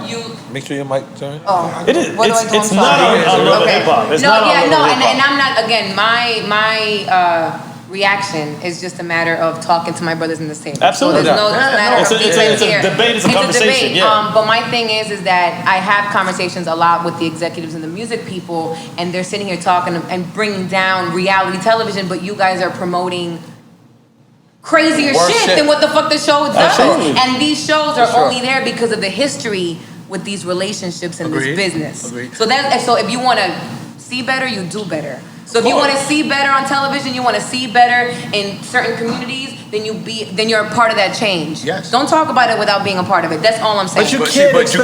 But hold up, but you cannot expect to have this diet that you eat and vomit something else. This is what these people live. from the WAP video to Love and Hip Hop. This is I'm not gonna lie, this is what I live. This is what we live. So if this is the diet that's fed, what do you think is gonna come out when the cameras come on? Well, it depends. Is what comes first, the chicken or the egg? Right. Well, what do you mean? You don't know. What No one knows. What ended up? What started this? I do believe that. Hold on. What I'm saying to you is that if regardless to what happens, if I live in the hood, I see hood shit all day. Right. I see Mercedes in the projects. I see people getting stuck up. I see drug deals. I see girls twerking and stripping and all that. When I get to the recording studio, what am I rapping about? Absolutely. Okay, so this is the diet that I'm fed. Because I want to go. But what was the diet that in the early to mid '90s, late '80s? The diet that we were trying to get on. We were all trying to become vegan. We were all trying to be revolutionary. We were all trying to become more intelligent. And then that shit just went somewhere else. We were treating the system back then. You know what I'm saying? And then the industry made money, and then the industry that's not a part of the culture, took control of it, hijacked the culture. Culture vulture. I'm sorry, that's not true. I'm sorry, that's not true. I mean, to a degree, it's gotta be true. I'm sorry, that's not true. I'm sorry, that's not true. What happens in the hood has always spilled over into the recording studio. From slang, it goes back to the music industry in general. From the music industry. From the slang, from what we wear, from the South to the Midwest. You listen to Nipsey's music, you listen to the Game's music, you go down south, you listen to T.I., it's always been what they got from the hood. So you're gonna tell me that there wasn't a different trajectory at one point? Even if you had certain, but there was like a movement. No, if you catch, let's take a Public Enemy for a moment, right? You take a Public Enemy who's red hot, but they're more political than anything. Then what you're gonna have, what you end up doing is you have the record companies who want more Public Enemy because some of the people who are running the record companies are inside the record companies don't really live inside the culture. So until they started to hire the people who lived in the culture and understand the culture, but can also sit at the boardroom, then you understood. So a record like what Dream Doll makes is like that's hood slang. You listen to the music, you listen to her lyrics, it all derives from what the hood is doing. Right? And the music has never dictated what the hood does. The hood always dictated what the music does. And then it infiltrates out across the nation. And that's the system. So we always have to allow for Cardi B and for Megan Thee Stallion to make the music that they want to make. We always have to allow. It goes back to the balance thing I was saying, though. Hold on. That's what you sign. But then you also have to allow the people who are loving hip hop to tell their true stories. You can't make them. I've never ever signed an artist and said, I want you to be this. I always said, listen, tell me your story and I will help articulate and I will help you make it bigger. But I never changed the story. My job is not to change the story. Her job is not to go on Live in Hip Hop and tell the girl to do something different or to be different because we're trying. No, her job is to turn the cameras on, find the stars that will garner the attention, turn the cameras on, and make it bigger. That's all our jobs are. But the story changes. Talking about the job. All of us that have been story in this business changes. for this That's amount of the part time. we're missing. The story's not going to change. It evolves. The story has grown and diversified. Jason ain't rapping about I'm glad Hakim is at the table because we have this discussion. We have this discussion consistently over the phone. We build with each other on a regular basis. The story is never going to change until you change the diet that is fed. You're not going to get these kids to miraculously start talking about great things that's going to represent you in the boardroom because they are living in poverty-stricken neighborhoods that come from a place where they don't have. No, time out. I don't think and that's it's the a point. survival mechanism. I got one thing to say. Listen, I got one thing to say. This is my one thing to say right now. This is a beautiful conversation. No doubt. By the way. But you know, the one thing I got to say is this is a brother that I respect right here. A brother I appreciate right here. And I just feel like he has a view on this conversation And I just really want to just give it to you I'm a fan. at this point. And we're gonna follow your lead at this point. It's not even about my lead, but I appreciate that. Thank everybody on here. Appreciate y'all for having me. I'm all the way in tune with what DJ EFN is saying. Right. Not that I'm disagreeing with nobody else, but I think it's just one element that I'm not hearing that I want to hear. And then just reiterate what EFN said. Just basically what he's saying is about, what happened to the days of old when there was a balance. When we had poor righteous teachers over here and NWA over there. Right? So what happened now, in my opinion, just my opinion, what happened is the game changed to this is what you gotta do in order to make money. The poor righteous teachers, the door got closed on that. Public Enemy, the door got closed on that. Conscious Rap, the door got closed on that, right? It exists. Somehow the story got painted or the picture got painted that all rappers that come from the hood only know about hood shit. And that's false. That's a false narrative. We got kids in the hood that don't know about that shit, that don't want to talk about it, that don't live it, don't believe in it. They want to look at the little kid that I want to live. He don't want to talk about no dope. But kids like that, they get a little break. People clap for him. The door get closed. Where the dude that's talking about the dope? Where the dude that's talking about the bitches? He's got to be a star. You understand what I'm saying? Still got to be a star. Yeah, but you got to be a star. But we just you can't. Just because in the boardroom though. It changes in the boardroom. Hear me out. People can decide. What happened is it's just. Say that again. Let's get to that. It's just people. I think personally, I just think a lot of the narrative changed to this is the only way you can get money. So even if somebody didn't want to go in there and rapping about guns and bitches and hoes, they feel like this is what I gotta talk about in order to get paid. Because I'm trying to get my mom a new house. So I think how you gonna get paid, narrative was changed. Chance the Rapper and Kendrick Lamar are two of the biggest rappers out right now. They don't rap. The industry's not searching for them. Yeah, exactly. The industry is searching for. No, the industry is searching for stars. The industry is searching for money. The industry is searching for stars. who's gonna push the narrative. No, hold on for 1 second. Hold on, let me ask you a question, E, and I want you to be 1,000% honest. Every artist that's getting money, you gonna tell me they all stars? No. Yes. No, they're not. No, they're not, bro. That's not real. Can I say two things? They got good marketing. Can I say two things? Like who? They got good marketing. It's a lot of trash rappers. Like who? Can I say two things?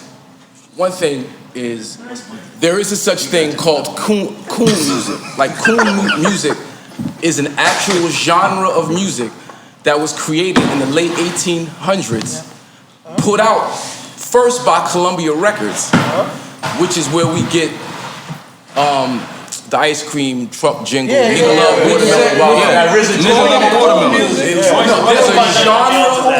a genre of music that was charted. You look in Billboard, and it's called coon music. Coon music. It's a whole genre. Cruz, this is where Terry Crews coming from? Well, Jesus.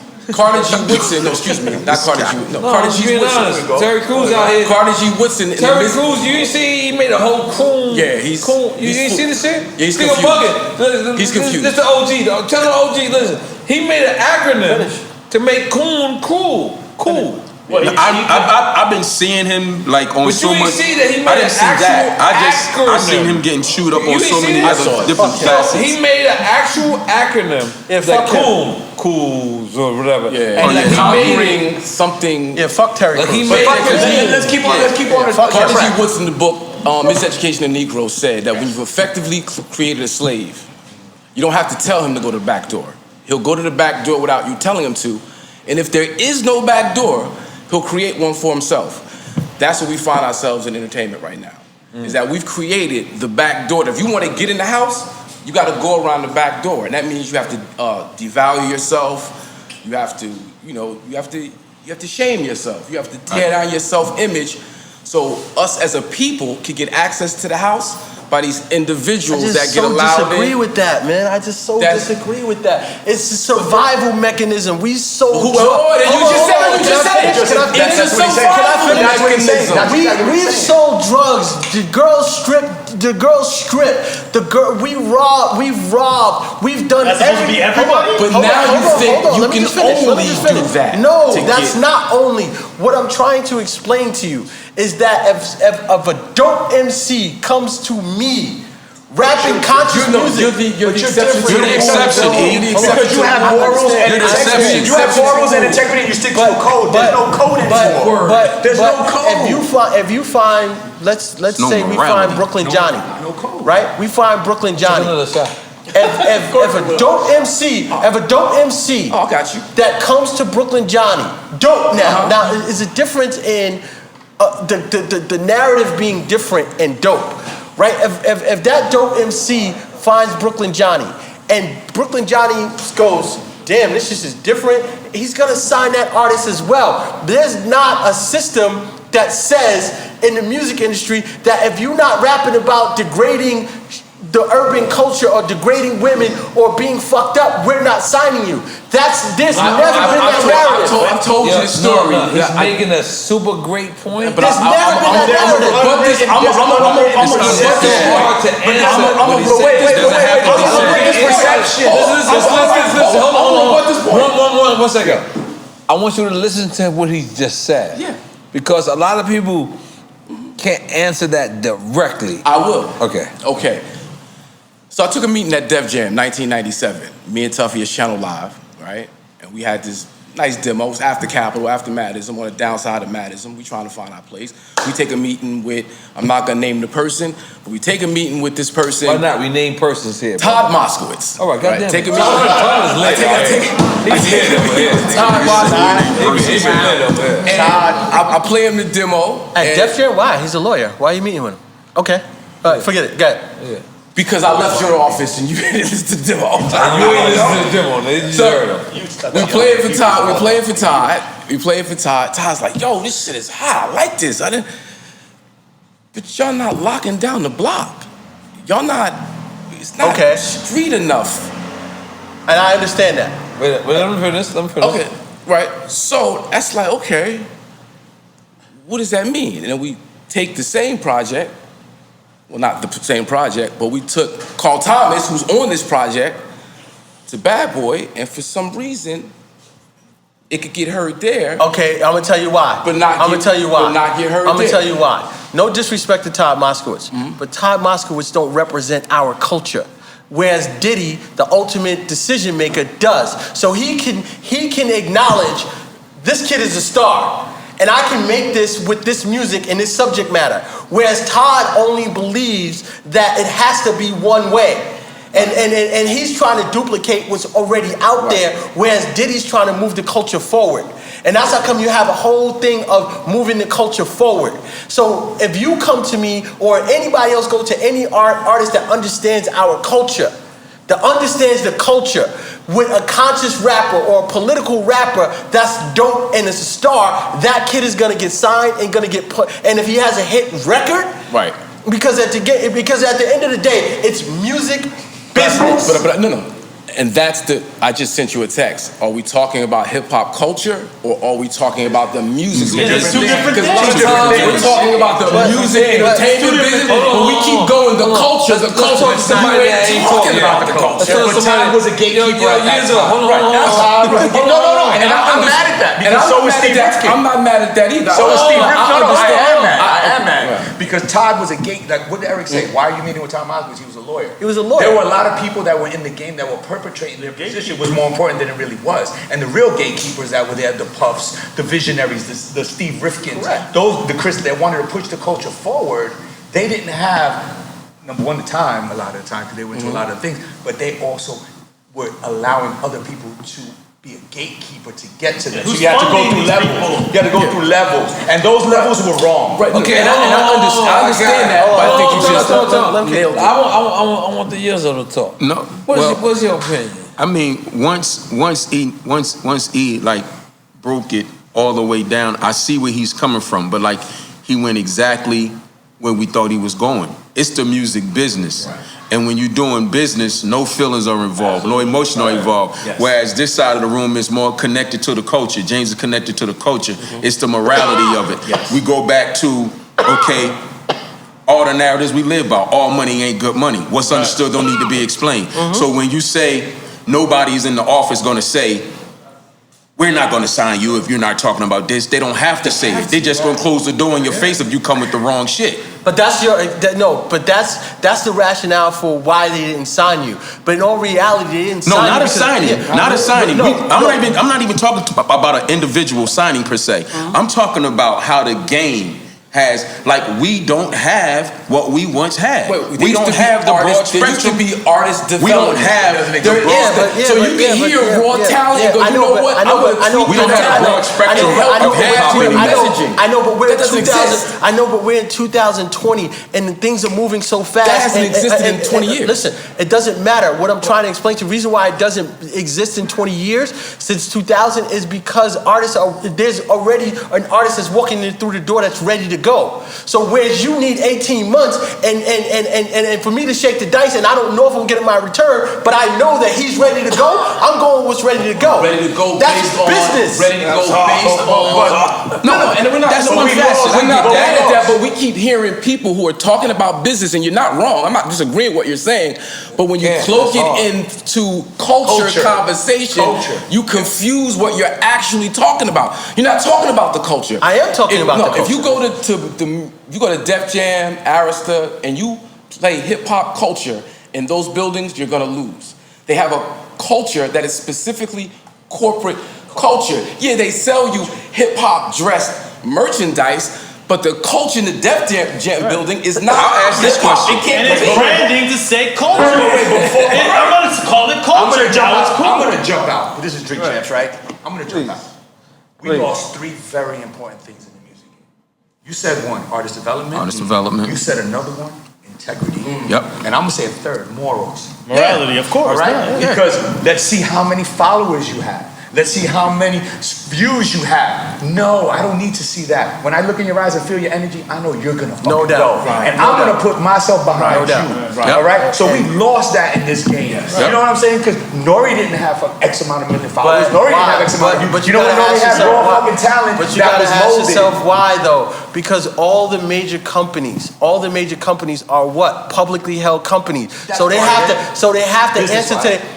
to answer to the bean counters every 3 months. They don't have 18 months to develop an artist. But it's not fair. Let me ask this question. You understand that? I want to ask one question. When Def Jam was a boutique company, we could take a Warren G and develop him over 18 months. Let me ask you I don't want to say this, but I gotta say it. John Wooden was developed over time. It's not just the decision. Order in the court. It's not just the decision makers, it's also the viewer. Because the greatest meme that I saw over the last 2 years that hit me in my gut, did Tekashi stick to the code?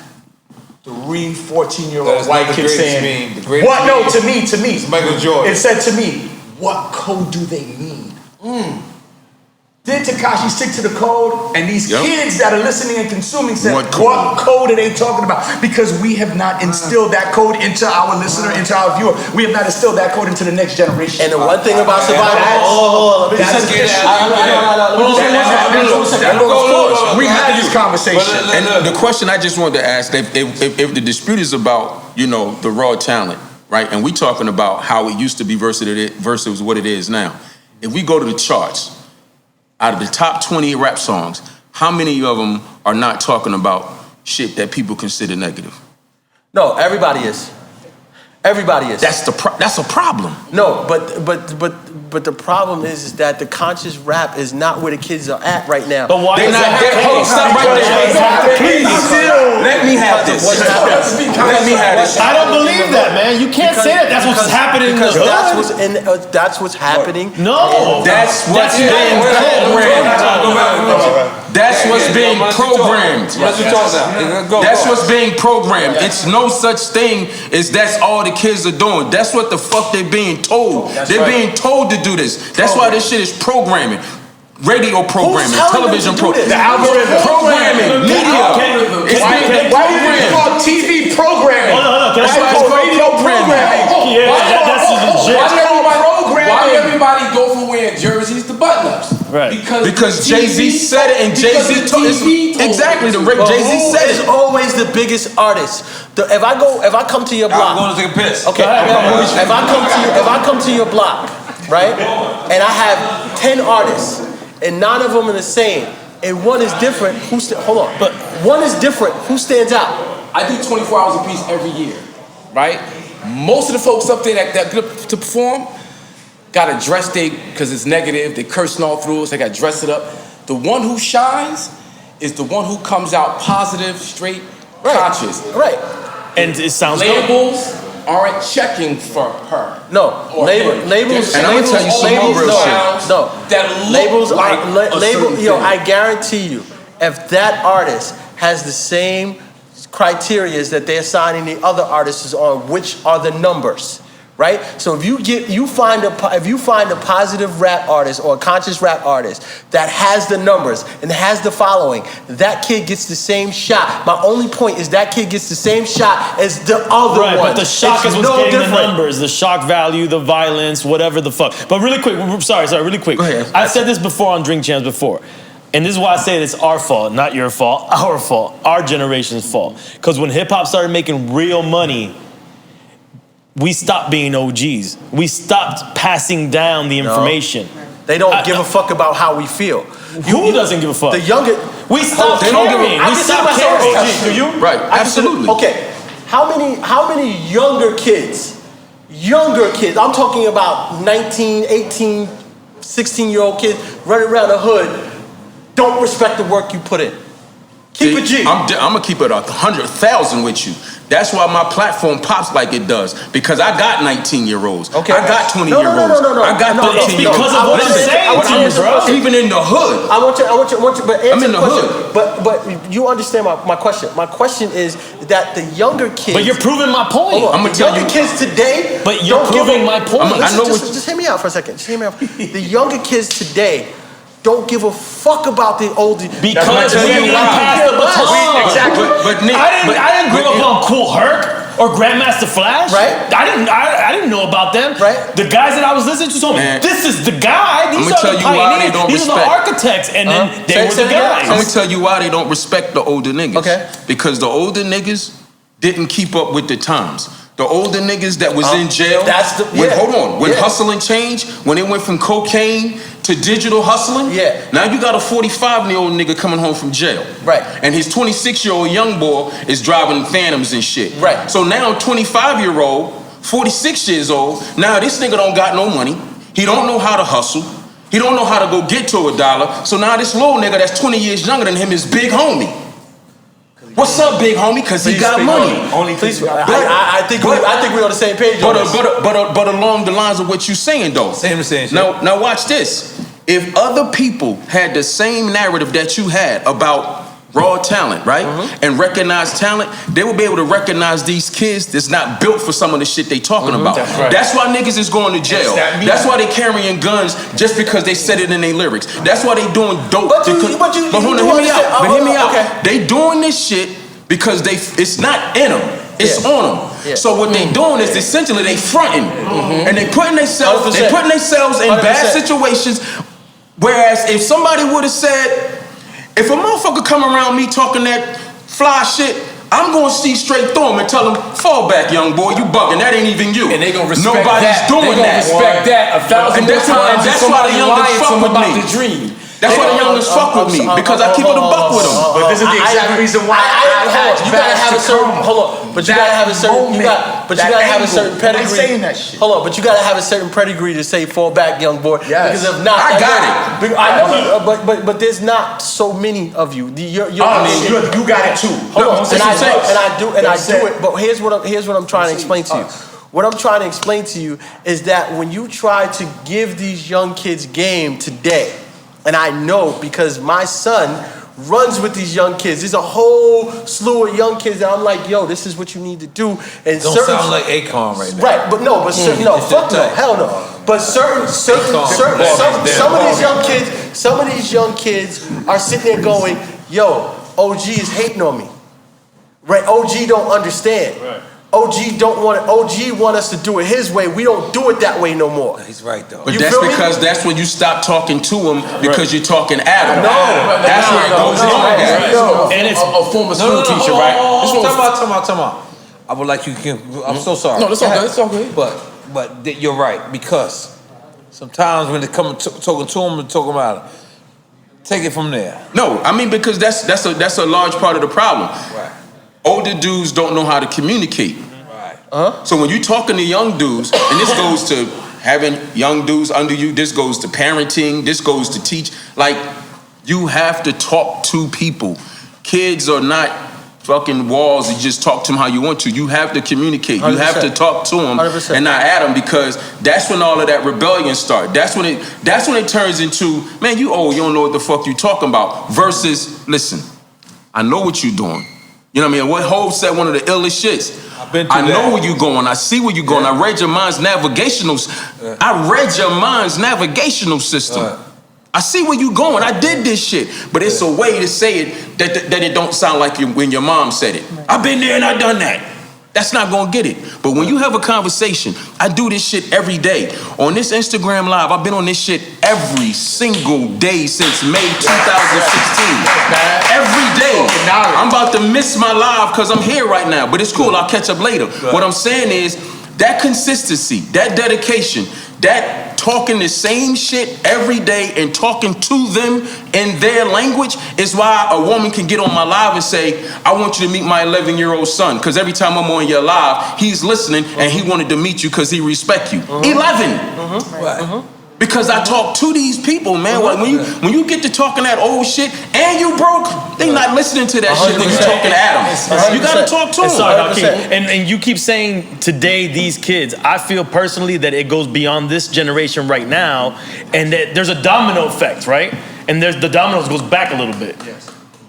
And that's what we need to understand. You keep saying right now, of course. Right now, what you're saying makes total sense, but it goes beyond right now. We have to identify the source, is what I'm saying. But you also have to identify the motivational factors, because that's what a lot of people don't even get into. What's the motivational factor for this girl to do what she's doing, or this kid to say what he's saying, or this one to join this environment, or this one to get into this?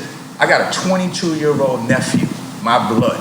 He's got a record popping right now called Whoopty in New York City. It's my nephew. Get away from that. Take that red off. Stop doing this. Stop doing that. Put your money into this. Put your money into that. And they're starting to listen. So there is change being made. They're starting to. You know why? That's great. Because they saw the last generation and they saw how that fell apart. Because these kids don't own anything. They're using Ubers. They're using Airbnbs. They don't understand ownership. The independent artists are starting to understand ownership. Right. So it is changing, but there's more change that needs to be done. Because it's a cultural exclusion that's happening, because that Todd Moskowitz has been moved out of the way. Because there's a streaming service that takes away all of that. How I could be me. And it makes the artist actually the boss now. And it makes the artist responsible. Talking about accountability and talking about vulnerability. Because vulnerability is, if you do this shit the wrong way, you're gonna mess up. And accountability, because you have to get your URL, you have to get your swipe up, you have to get everything done. So it becomes accountable. But you know what? We were the ones that had to tell you guys how to be accountable. You said you didn't know about investments and this and that. It was our job to do that. It's still our job because we're still here. So who brought Reebok to Violator? You want to know the truth about that? You want to go there? I don't know. You want to go there? I don't know. Reebok didn't come to Violator. Violator went to Reebok and said, you're missing it. Missing the wave, like Max B? Allen Iverson was signed to Reebok. Why? Allen Iverson was going to be a Jordan ball player. Allen Iverson said, why should I sign to your company? There ain't nobody that look like me, walk like me, talk like me, or comes where I come from in this company. Reebok created a team called the Drop Squad. Drop Squad was run by Q Gaskins, James Cruz, Rob Purvey, and a few other individuals, and Dawn Marie Gray. I like how you threw yourself in there very lightly. That's what it was. So now, we have the Drop Squad. Allen Iverson signs a lifetime deal to Reebok, was never thought of before. Q Gaskins becomes his head of marketing on his hip, like an A&R would to an artist. You said lifetime though? Lifetime deal. He gets This paid. is the first lifetime for deal? the first ever lifetime deal ever signed. Jordan had the first lifetime deal. It was a lifetime deal. It was an ownership deal. Different ballgame. There's a lifetime deal with Reebok. Different. All right. Remember, I went from a blood to a crip. I was Reebok. I still do Jordan to this day for 17 years doing marketing for Jordan. Let's respect this. So let's be clear. Let's be clear. Let's go. Steve Stout's a genius. Signs Jay-Z to a deal with Reebok. Jay-Z puts out the Gucci sneaker. Remember that? Yeah, Of course. That's that Yeah, Carter. that's that Sold Carter. out in one weekend. 3 days sold out all the shoes. Reebok saw an opportunity. Paul Fireman, the president of Reebok, says, wait, we got to do this more in the urban space. Q Gaskins calls James Cruz and says, hey. Hold on, talk about. Do you see these names? Don't want to. Don't lie. I told you, it sounds like I'm lying. That show kind of. No, Versace's brothers' names out.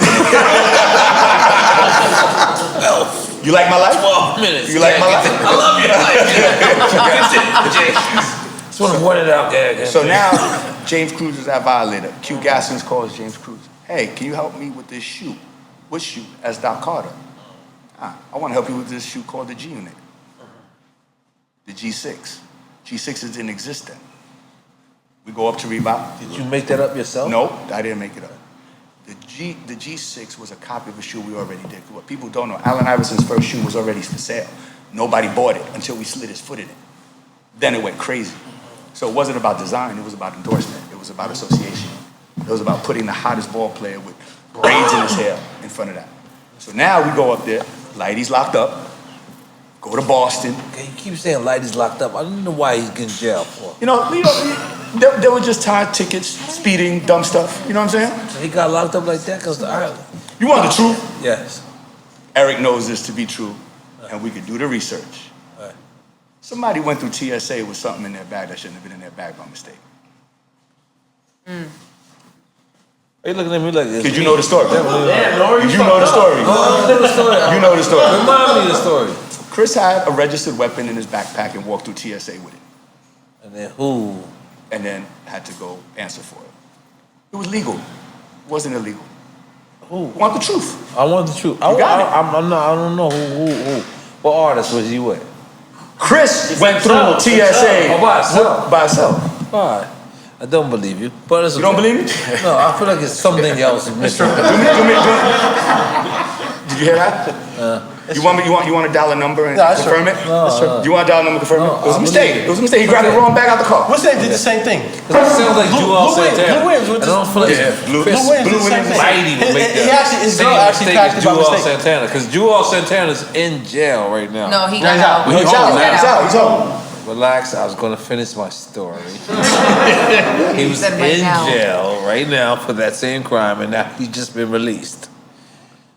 And I don't think Chris would make the same mistake as It was Jewel's eating man. over. Yo, would I lie to Dead Man's Soul? So Would listen, I lie to Dead Man's Soul? No, what I'm trying to say is we should just praise Jewel Santana as well, because he made the same mistake as Chris Lighty. Blue Williams did that too.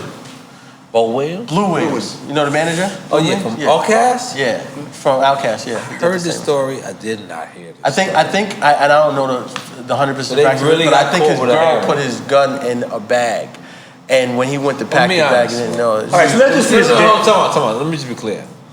What the fuck is Blue Williams Doing with a gun. and Chris fucking Lighty doing with a fucking gun?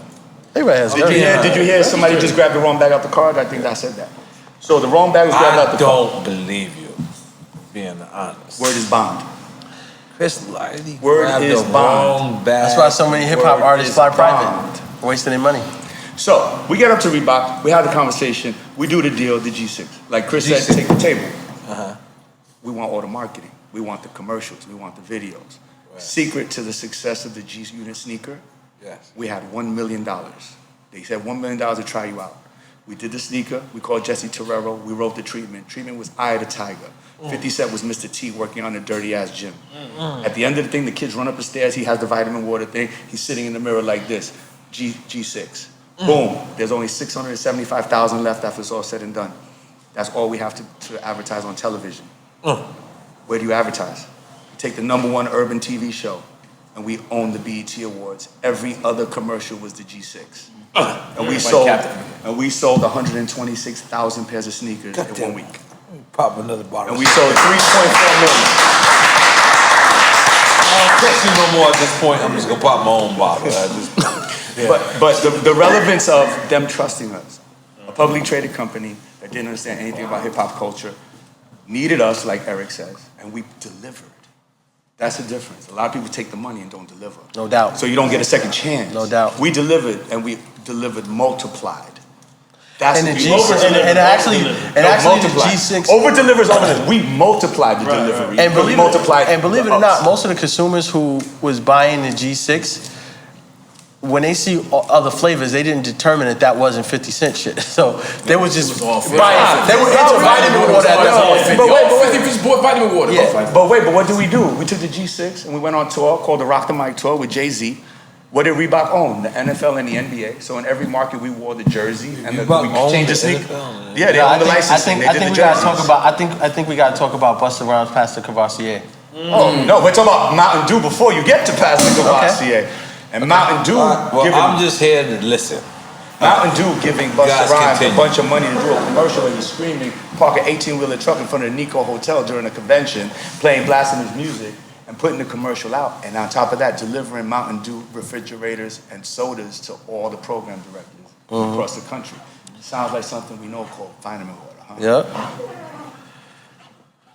I don't know who made that noise, but I'm in. But when he made past the Cavassier, he single-handedly saved the company. That one record. I gotta correct you on that. He independently saved a whole town. Yes. Town of Cognac, France. Yes. Who had a Chinese embargo placed on it. The town itself, China had placed an embargo on Don't mind me French about the light of the products, blind. right? No, you don't. Pastor Cavassier came out like 6 months after this thing happened. So much alcohol that year, it literally saved the entire town of Cognac, France. Now I learned that from Ozzie Davis and Ruby D. But do the math. The entire liquor business was down 28%. Yes, sir. Look it up.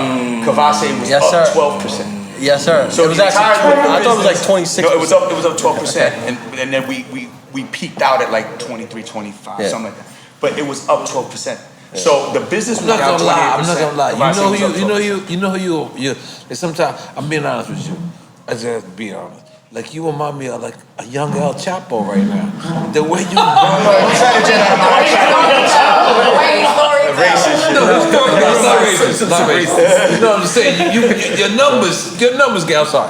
Yo, you know why? I should have said Bill Gates. You know why? Because those numbers were you getting those checks. No, all right. I'm so sorry. All right, those numbers were you getting those checks because we played the numbers. All right, come on, sorry. I meant that in the most respectful way ever. Like, But the moral of the story is that Busta, that Cavassier, just like Cristal, didn't want to really be associated with the hip hop culture. They want to be associated? No. They didn't even want to support. They didn't want to give tour support. They wanted Did you to see give a tour bottle of support. Cavassier? So that wasn't pre-negotiated. He just did that because he liked it. This is what I'm trying to explain. Like this is all I'm trying to explain is that the culture will dictate business, and then it just happens organically. That's when the biggest moves happen when they aren't planned. I'm so sorry. Because y'all talking this crazy shit, right? So you telling me, all right, so this is a two-part of a story. You don't need to do all that, bro. One part, you're doing too much, Mr. One part is, and we gotta let Busta tell this story too. Wanted to do it because he wanted to do it.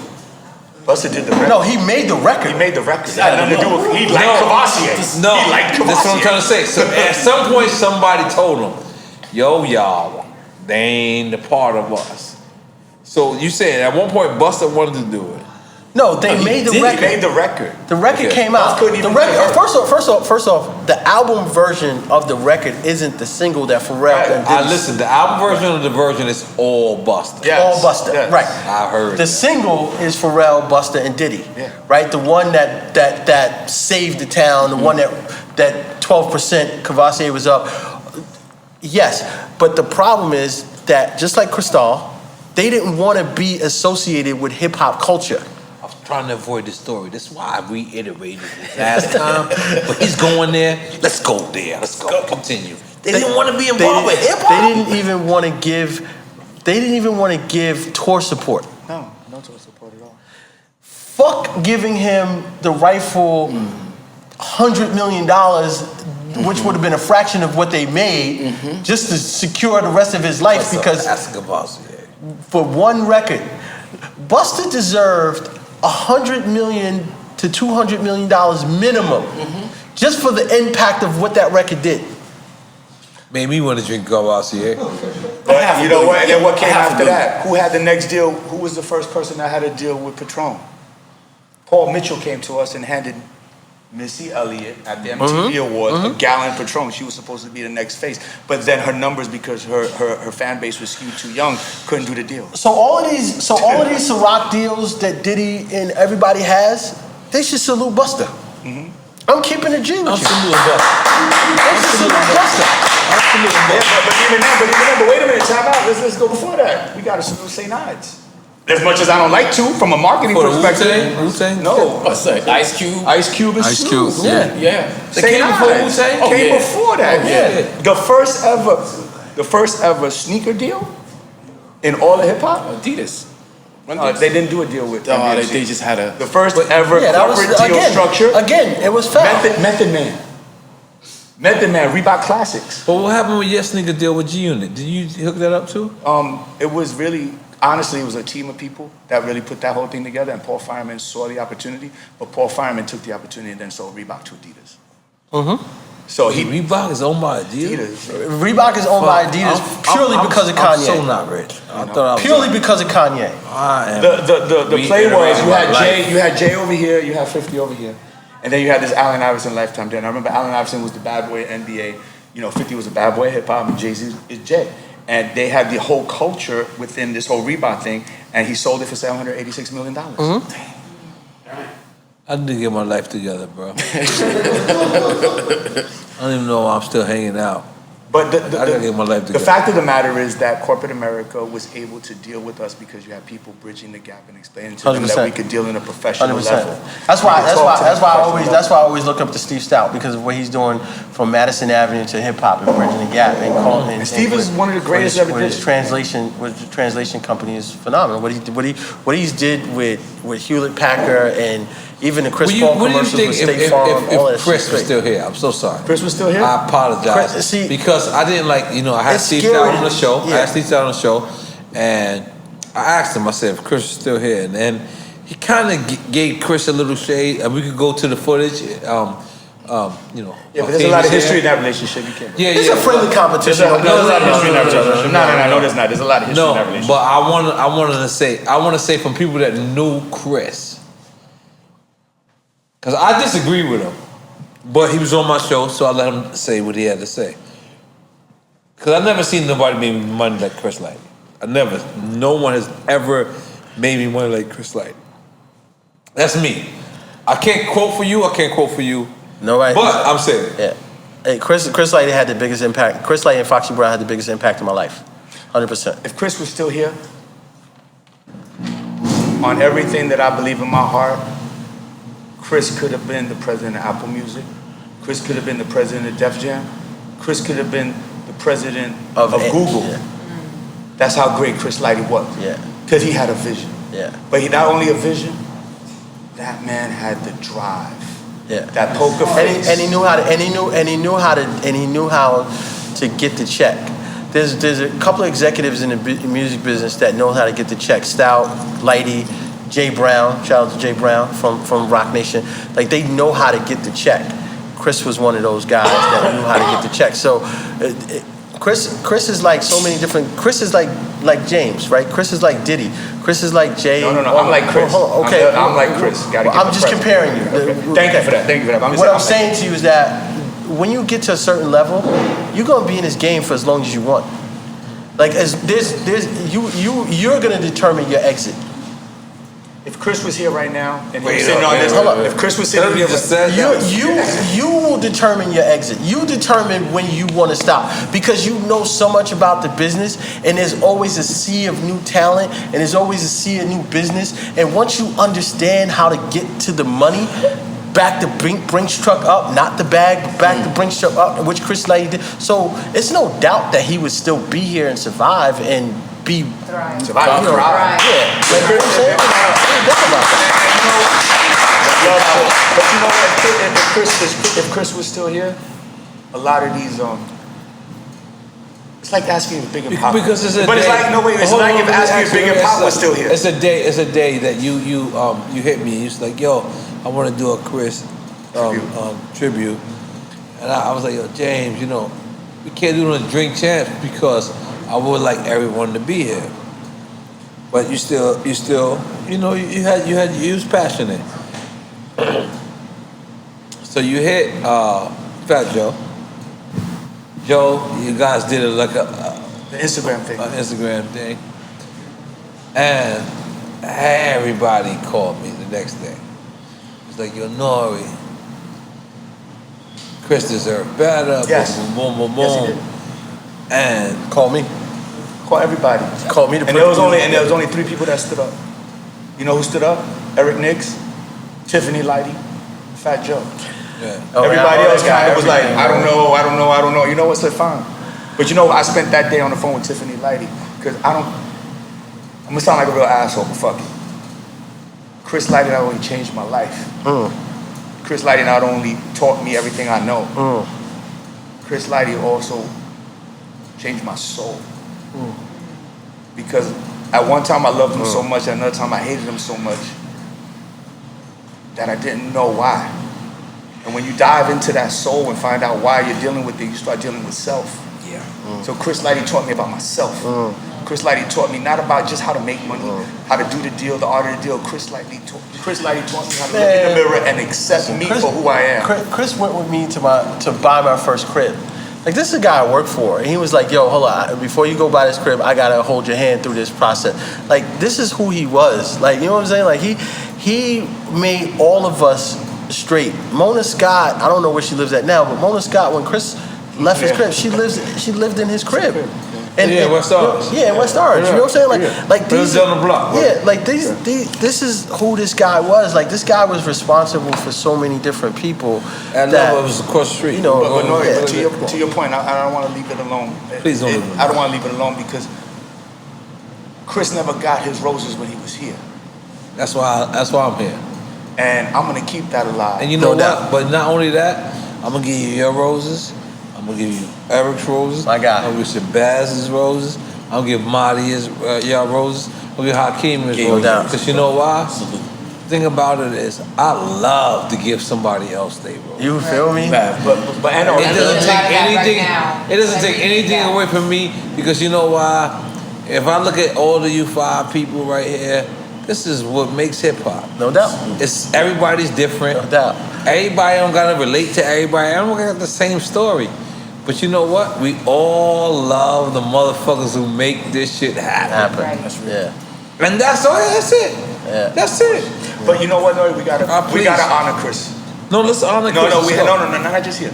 Okay. We gotta honor Chris. Okay. You know what I'm saying? Because, and I'm not gonna get emotional. No, get emotional. We all right. Yeah, it's fine. Chris deserved. Chris deserved a lot more.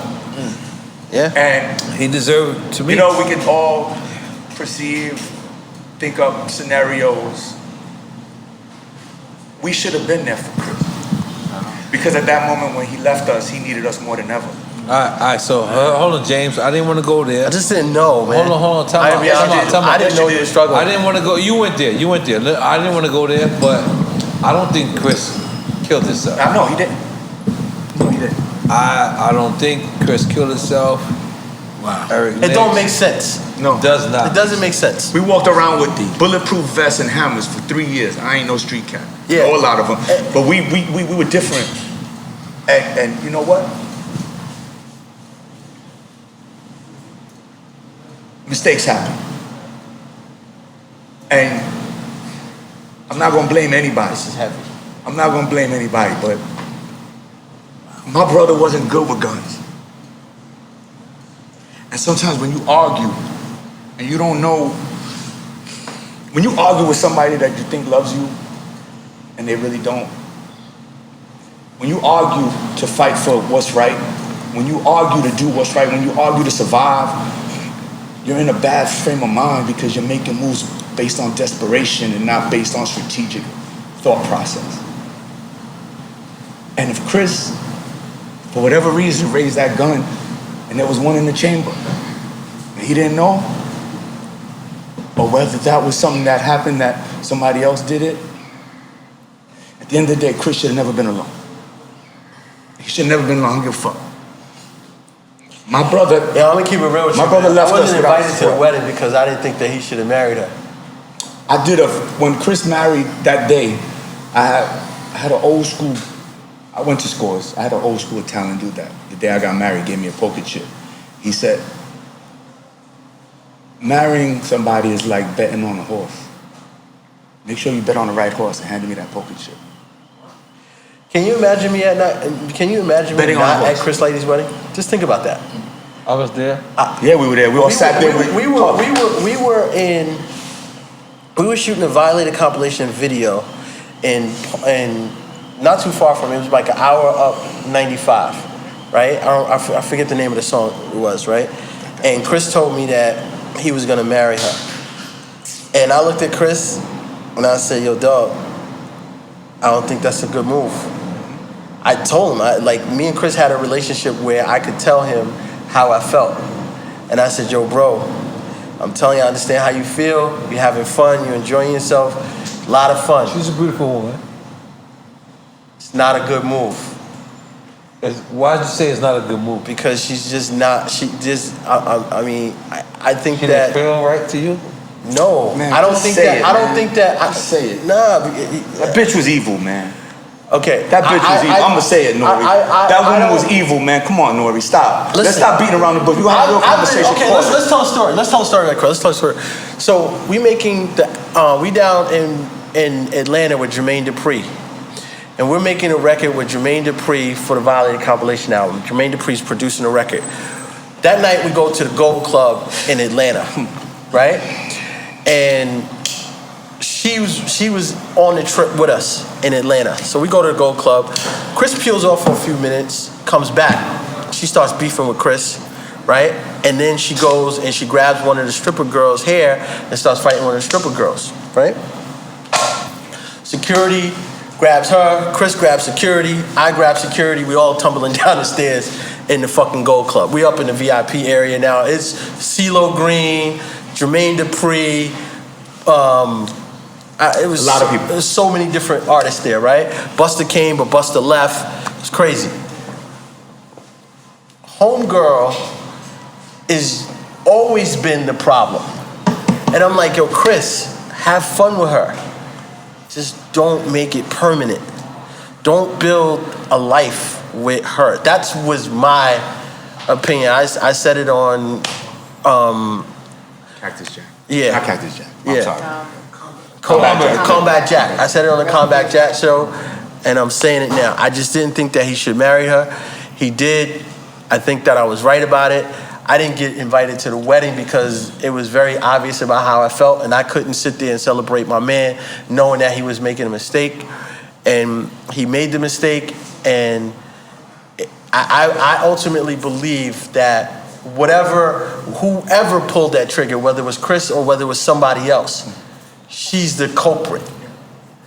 Okay, so basically, you don't think Chris killed herself? No. You can't convince me of that. Do you think Chris killed herself? I think Chris made a very bad mistake. I need you to answer that one. No, I think it was a mistake. I don't think he meant to But kill I need himself. you to say yes or no. I think he was fighting with her and said, yo, you want me to die, bitch? This is what you pay. He didn't know there was one in the chamber. So you're saying yes? I think it was a mistake, yeah. I only got this story from a street perspective. You know, I didn't get it firsthand. You know, I wasn't. You know, James was family obviously at the time. I was called up there when it happened Yeah. to deal with everything. Yeah, so by the time it was circulating and you know what I'm saying, it hit the homies. I think I was, matter of fact, I was with me and Prime was together. Rest in peace. Yeah. I was in the Rest trouble. in peace, Me Prime. and Prime was together. Rest in peace, Prime. God bless. Bad man. God bless. And yeah, good dude, man. And yeah, you see, I keep him with me. Always. You know what I'm saying?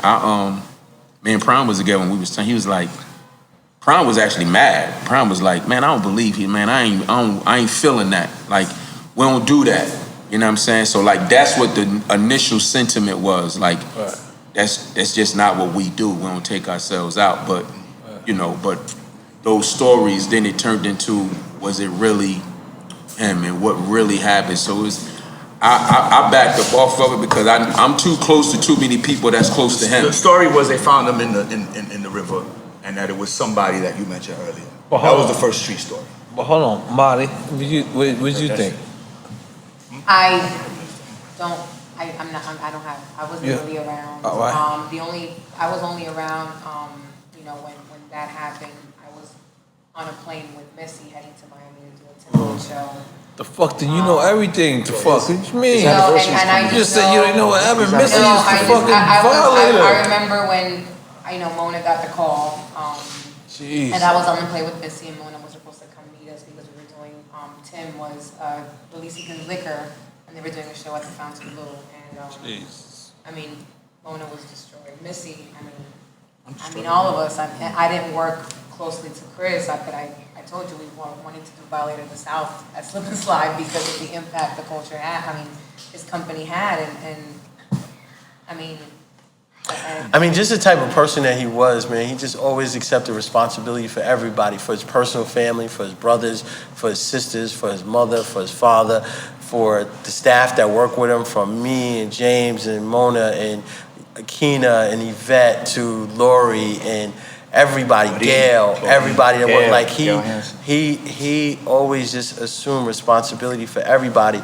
And sometimes, and this is a meme that goes around Facebook. Sometimes the strong dude needs to be checked on too. And I don't think that we was smart enough to do that because it was Chris, right? Let me just stop you for 1 minute. Hakim, I just want to get your perspective too. Because I didn't know Chris very well. I knew him. Always had an open door for me. Chris was just never took me as the person that would take his life. Very self-secure, strong person who didn't seem to take things too deeply like that. Well, thank you, brother. You got anything, EFN? No, I'm too on the outside to speak on. All right, that's cool. But So let's go back to E and then go right back to you. Yeah, that was it for me. I just, he just had a lot of stuff on his shoulders, and then losing the level of money that he lost With Madoff was $5 million. That shit was. I'm gonna be honest. This is a conversation I never wanted to have. Right. I never heard about this. This Madoff conversation. The Bernie Madoff? Yeah. I thought this was like some crazy shit that I read in the New York Times. Yeah. I don't know why. Cause there's investments that Chris involved me in. It was like, Michael Ovitz, I was involved. I was like, Michael Ovitz, what? There's Disney? I'm in. I did shit. But that other shit y'all just said. Let's if we're gonna, I don't know if you're gonna use this. Let's go through the timeline. Chris was living in the Bronx. That part in the ain't townhouse, known, bro. In the living in a Westchester? townhouse. Yeah, he moved to Yonkers. He moved to Yonkers, like Yonkers. I didn't know him. It was basically nobody was running. The Violator was doing a deal with Primary Wave. Violator, Chris. This is after. Violator, Chris was doing a deal. Hopefully, Primary Wave. Primary Wave is a management company based out of London. Yeah, based out of UK. Okay. And Chris, was doing a couple things, and he got some really bad news. Consecutive days. And I don't want to speak on details of certain deals that I wasn't involved in, but I know there was bad news. And when the call came in, I was sitting in the barber chair. And I called Bus, and Bus was crying. Dog. And I knew what it was. And then the streets rumors started. And then Ebro calls me. Ebro says, you got to get up here right now. We need you. Remember Doja? Not Doja Cat. Doja from the Hip Hop Police. Oh, the dude with the curly hair? So Doja at one time had some medical things that we helped him deal with, and Chris was involved. So Chris is a great dude. And we need you to deal with this. And then I got up there, and there are a couple of artists now, I won't say names. But it was more like, you got to deal with this. We need somebody who could deal with this on a different level, could talk to these dudes. And I was there, and there was a lot of emotion. There was a lot of anger. There was a lot of finger pointing. There was a lot of confusion. But most of all, there was a lot of hurt and pain. Because he meant so much to us. Right. And when we went to the funeral, certain people didn't speak. Certain people didn't talk. Certain people, yeah. Certain people didn't talk. And then there were people that spoke at the funeral that had no reason to speak at the funeral. No question. There were certain people No that question. spoke that had nothing to do with this No man. question. No question. There was a lot of acting, there was a lot of fainting, there was a lot of bullshit. Yeah, it was crazy. There was a lot of distraction that was going on. Yeah. And I'm gonna share a very personal story. No question. Because when the funeral was over, and if anybody was there, they know he was in a mausoleum and he's in a wall. And like I remember I told you, we were best friends and we were arch nemesis at a time. And we were, a month and a half before he passed, he came to my birthday party and Batman and Robin were getting back together. So I was heartbroken because Batman and Robin wasn't getting back together. Because Batman was gone. Much as I wanted to act like I was Batman, I wasn't. He was always Batman. And nobody wanted to walk after it was all over. You know how whenever it's over, everybody says goodbye to the casket and walks. And I'm standing there with Limri, my wife, and my sister Danielle, and my wife gives me the nudge. I'm broken up.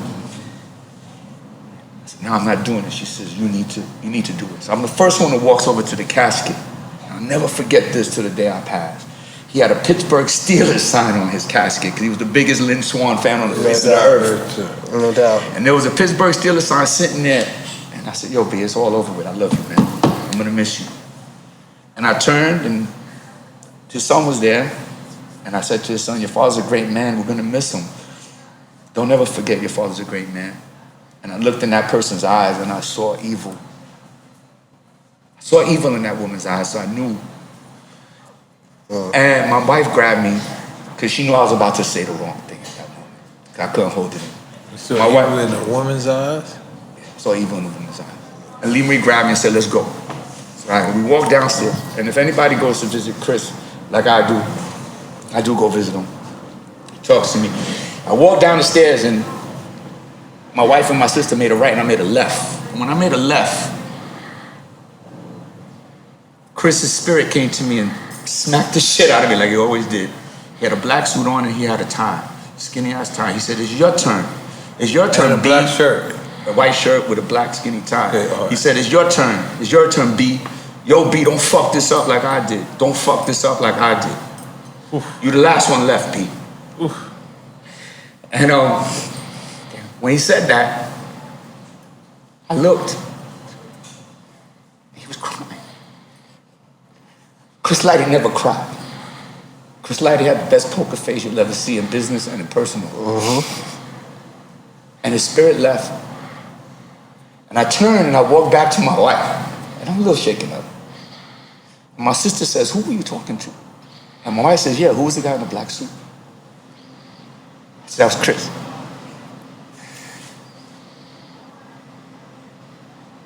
I'm gonna cry now, N.O.R.E, I'm sorry. Well, we lost. Good man, great man, a great father, a great leader, a great manager. But we lost. It's like all the other people in hip hop, we lost. But we lost key link to what holds us together. His anniversary is coming up. And to say that I'm sitting here with Eric Nix and sitting here with you is to say that his spirit's still alive. Been alive. Because without Chris, we wouldn't be where we're at. But again, Chris doesn't get the credit, the love that he deserves. Fuck the artist shit. Fuck the executive shit. As a man. Yeah. As a man. Yeah. Man. Yeah. And, you know, in my sobriety, Chris told me to get clean. If you want to know the truth, why I left Violator was because I got screwed in the vitamin water deal. But I was so messed up mentally. Chris told me, you get straight, there'll be no stopping you. I wasn't ready to listen. Up to the violator. So now, if I could say one thing, is, yo, Chris, I'm sorry and I love you. You know? Yeah. And I'm sorry to change the tone in here. No, fuck that. You know, You're good. That's my brother. We here with you, bro. That's my brother, and we here with you, bro. If it wasn't for him, there'd be no N.O.R.E, there'd be no Bus, there'd be no Missy, there'd be no 50, there'd be, you know, and you gotta give him credit where credit's due. Because we're not gonna let his spirit die or his message die. I'm sorry about that. I didn't mean to want to make some noise for that. Should we make some noise right now?